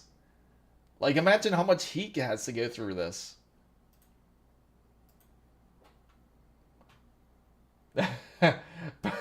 Project we over everything. So still no. So we have one guy that really is not a big fan of Project Wood here.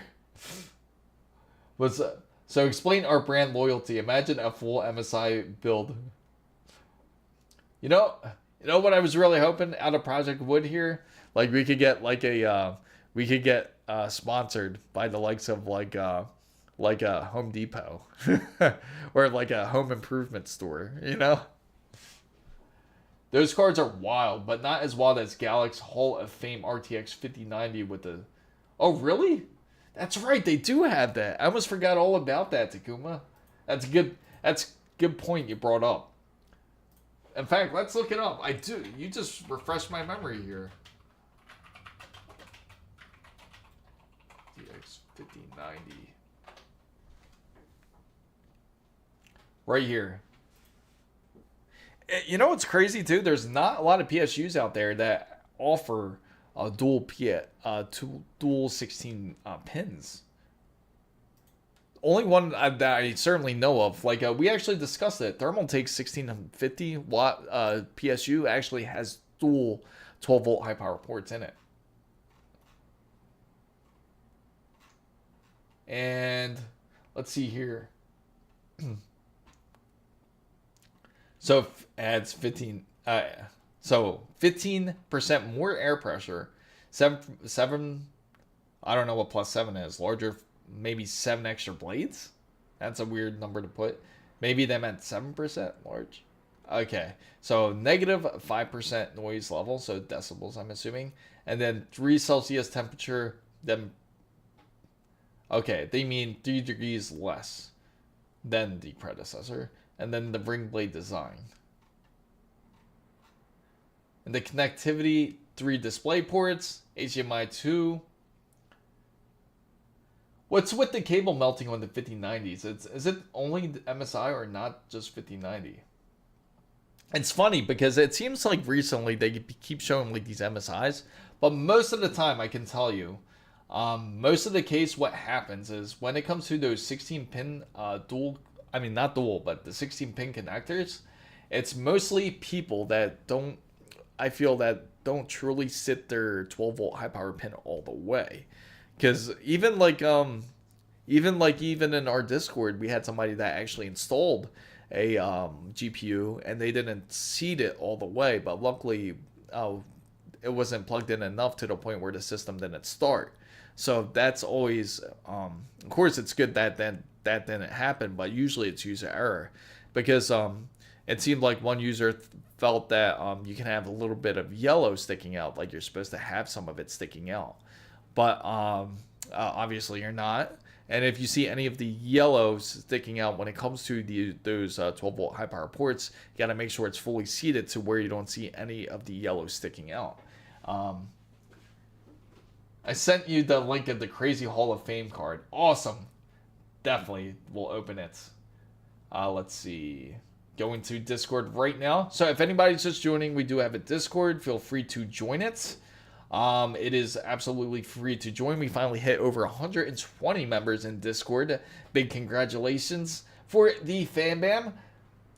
So I actually feel bad for you and build the weird PC with the 57. Yeah, just get, yeah, we could probably strike a deal with Yeston.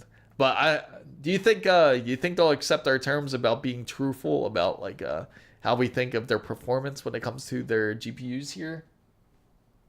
So we're gonna go into Discord real quick, and switching over to Discord. Just give a moment, and there we go. Beautiful. So it is this right here, the Manly RTX 5070 Ti. That's it. That is it. Take a look at that beauty right there.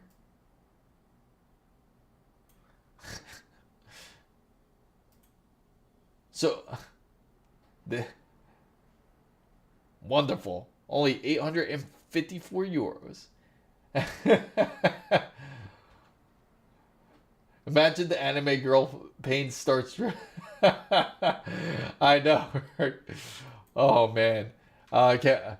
Hopefully this card doesn't have thermal gel leakage, right?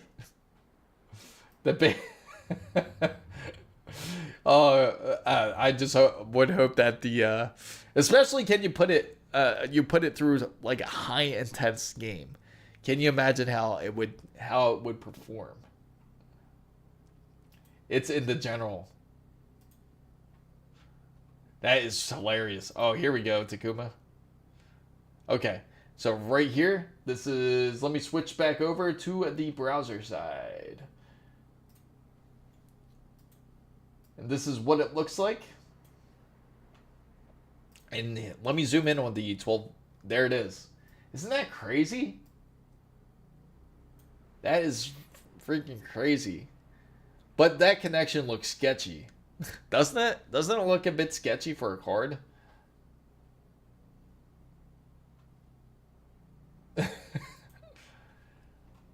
So we have so we got Project Ninja, Project Wood, and Project Weeb. So I gotta get in contact with ASUS and see if I can get that wooden PC case set over here. When it comes to yes, then yes, they will accept honest reviews and criticism since they're a fan of Gamers Nexus. Yes. Okay. So we could try to reach out to them and see if we can take a look at their card. I'm sure they're great people, though. I'm pretty sure they're great people that work there. But that's insane, though. Let me see. So, from the forums, I'm just curious what people thought of this card. So, I'm just curious to see what the reception was. So this was, oh, here goes it taken apart here. It won't be thermal, it'll be, it'll, LVQ and fluid. Yes, yeah, certainly. I can see that. Oh, here it is, actually. This one's a really good picture of the actual PCB, if anyone's curious about that. PCB here. And right here. Pretty wild, actually. And you can see the... right up here is where they got the 12 pin, if you're curious. It's right up there. Hopefully you see the mouse. I don't know. But yeah, it's right on the top right is where they got the 12 pin connectors. But I wouldn't be surprised if the heat distribution when it comes to the wattage, if it's a bit more even. But yeah, that's quite impressive though. But I just wonder how it worked out though, for the most part, like how well it worked out.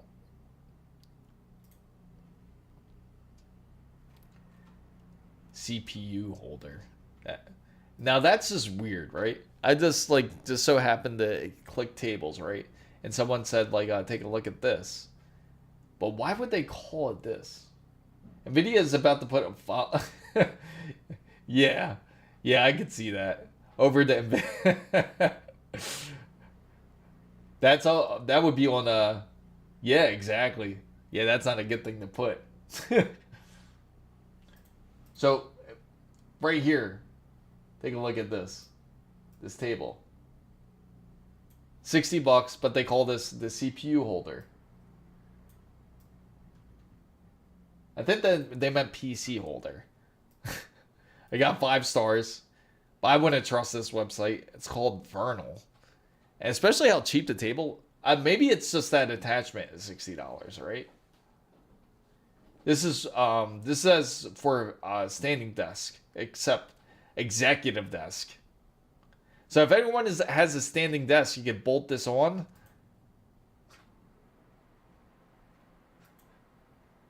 Goon leakage. I would hate to see the comments after building a PC like that. Someone's gonna buy it though. I know after a build like that, someone would want to buy a PC like that. Project Weeb. The crazy people of Galaxy did a world record to reach 3.2 gigahertz with an RTX 5090D and a 1600 watt. What? That is crazy. Yeah. Must be computer person utility. Yeah, it's just a terrible acronym to use. My weird friend would love this. Yeah, there's gonna be some people that certainly love it. It seems like there's some positive reception on it. Let's see. It says, oh, I can't read this. This is in another language here. But you can see that was being used. For some reason, there we go. Right there on a standing desk. Huh. Yeah, not much. Project Weeb. Yeah, I bet. It would. You know what? It'd probably get a lot of traction for something like that. We just have to find the right case and everything. We got to find the right case. We got to find the right motherboard. We got to find the right components all together whatsoever and see what type of what we can pull off. Everything has to match pretty nice. It's going to be like a collage of all the different weeb components. That's I wouldn't trust it either. Yeah, that's what I thought too. It could be it might be German. Yeah, that's what I don't know if it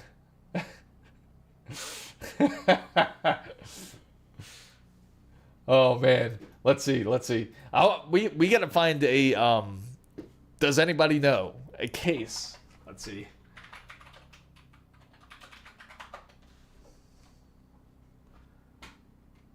Custom PC. You know what? Maybe we can get in touch with Height. Because take a look at this. It would be kind of counterintuitive to do something like this. Take a look. Take a look. I will load up the browser here. Take a look. There you go. Here goes some cases. Height has them. Some of them will like cover up too much of it, so we don't want that. I actually think ASUS makes, yeah, that is true. They do make the case. I think you're correct. There you go. We'll just have a vote. We'll have people. We'll make a poll, right? And I'll put it up onto Discord, and I'll put it up onto YouTube, and then we can select a case. Yeah, I like the Gundam case. That is dope. Like, some of these cases I definitely like. Some of them are really sick. Like, I'm a fan of Persona 3. Yeah, this one's pretty dope, though. Can you imagine doing that? And then, never thought my idea this would become. Never. Oh, yeah, I know, right?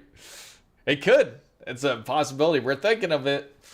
Would it be better to do like we build on something that's plain like this? Like, say we get like just like a plain white case similar to this, and then do a rebuild, or do something that is something more like this.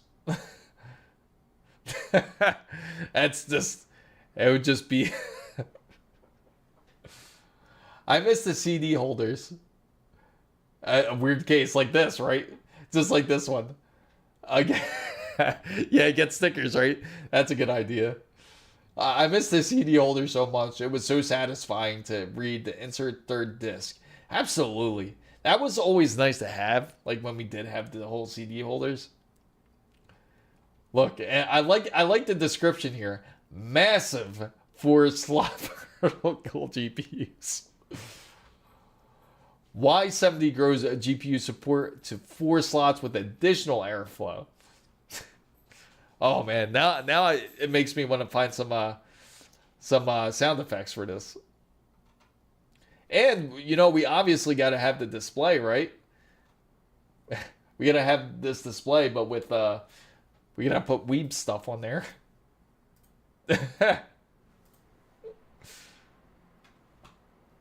The Touch Infinite, it's crazy too. Like, this is like a whole nother cost too when you get any of the high cases, but they are certainly nice though.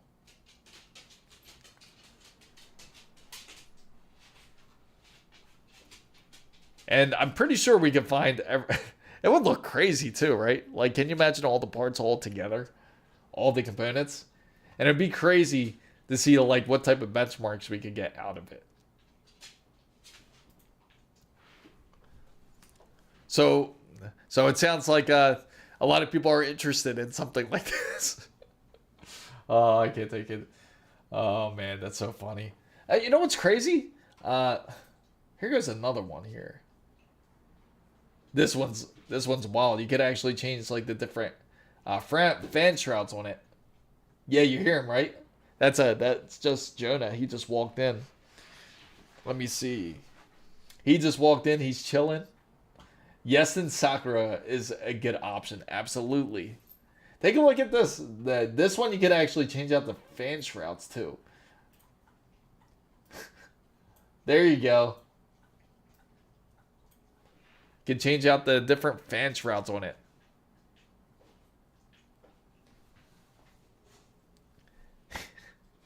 You could have this one. This one. Man, that just gives you some options here. Oh, so it comes. The box looks pretty dope, though. I gotta say, the box looks pretty dope.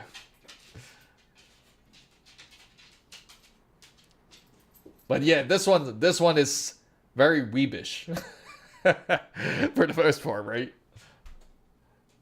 What? I know, right? Sounds very weebish for the most part. Show you Jonah here. I gotta fix that camera. It's like all tangled up now. The Y70 Silver Wolf case.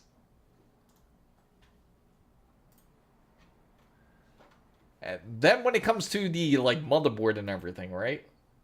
Should we go with the ASUS motherboard, right? The Hatsune Miku one, right?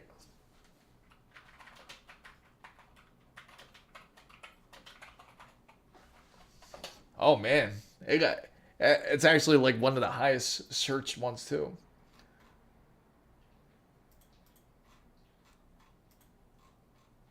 But I do like the look of it though. I like the colors. Because we were talking about this earlier on Discord too. This is diabolical. Imagine bringing a girl into... I know. They'll be like, what the hell is this?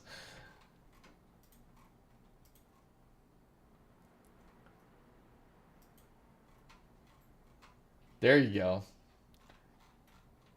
See, I'll show this one. This actually looks pretty dope though, too.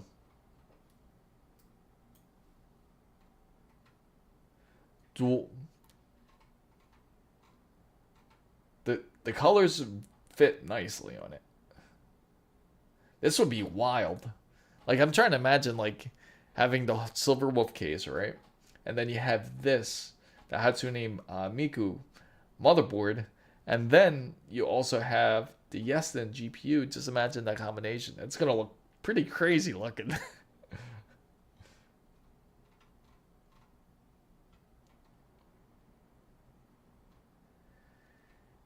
It's crazy. All this is on the back of the board too. This is like much more like a collector's edition. Oh, so the whole AI optimization that they're really pushing out is more for like the overclocking. So now if you want to use it for overclocking, you can. So they have the AI cooling 2, AI network. Man, they really threw AI everywhere on it. ASUS AI advisor. So they have the AI advisor to help you set this up practically. So you can even use it into the BIOS level if you want to. So this is a very interesting motherboard, I gotta say.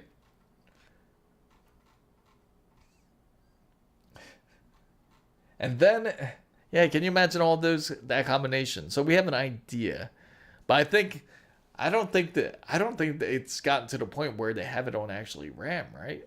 I don't think it's that. That'd be kind of wild. We could always find out. What in the actual hell is this motherboard? So, let me show you this one. Let's see. And then...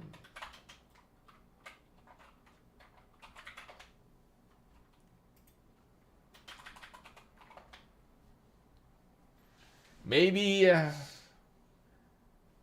let's see. Oh, they do have something. That's interesting. Lancer or... so they do have one. I'm going to show you this one. And then it would appear into something like this. DDR5. Special Limited Merit Edition.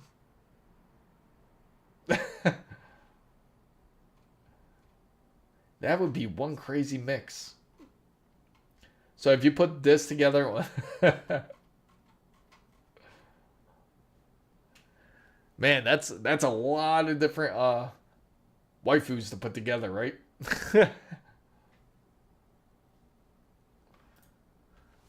Yeah, that's definitely gonna have to go under vote for people to decide to see like what they would rather see into this whole type of build. Merit and day in Greek is day in Greek. Oh, really? That's interesting.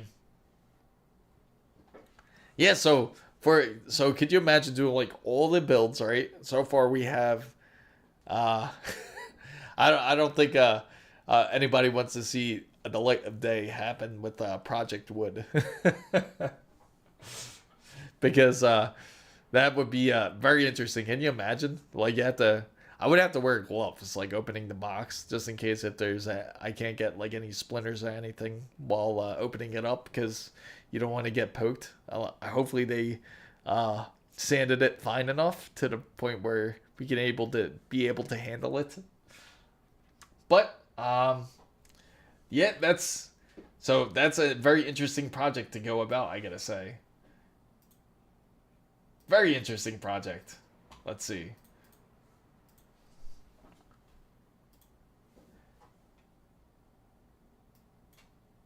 So the funny thing is, remember how I was telling you guys too about like when it comes to the whole AM5 side? So ASUS officially announced it. As we all know, Gigabyte was like the first one to announce the whole AM5 support. And now ASUS has actually officially announced it. And in a matter of time, we can certainly expect MSI to also announce the whole support when it comes to AM5 and Zen 6. So it's going to happen. Oh, I gotcha. Yeah, for sure. I'll check out Discord real quick. Let me just get my screen focused up. Let's see, Discord. Oh, that's awesome. Oh, beautiful cat. Watching the stream with her. Beautiful cat. Let's see, shared browser. And I'll show it on Discord. Here is Blue and Lily's cat here. Quite beautiful. Awesome. How old is your cat? Good luck, Takuma. Hopefully everything goes well. Thank you for joining in the stream as always.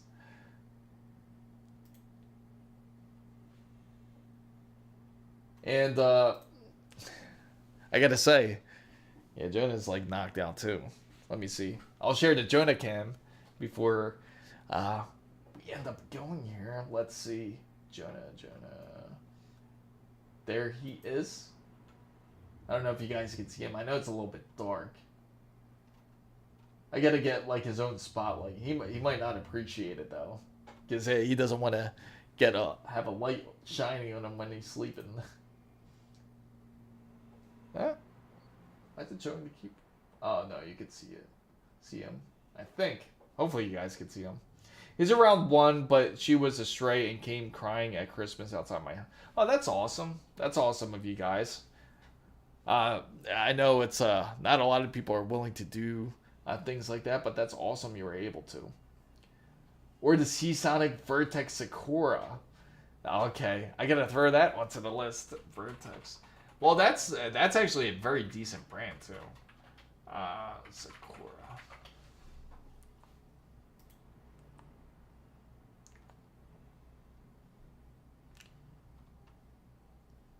Oh, wow. Yeah, that would actually go well. That actually blends well. I'll show you guys real quick.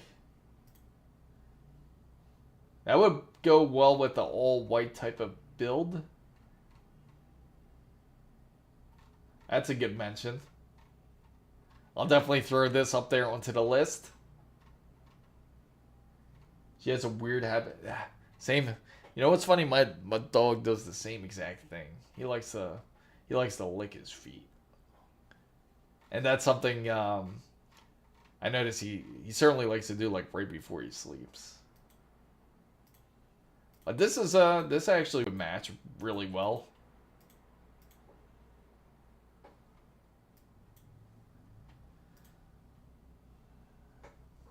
All right, so. Fam guys, about to go grab some breakfast here.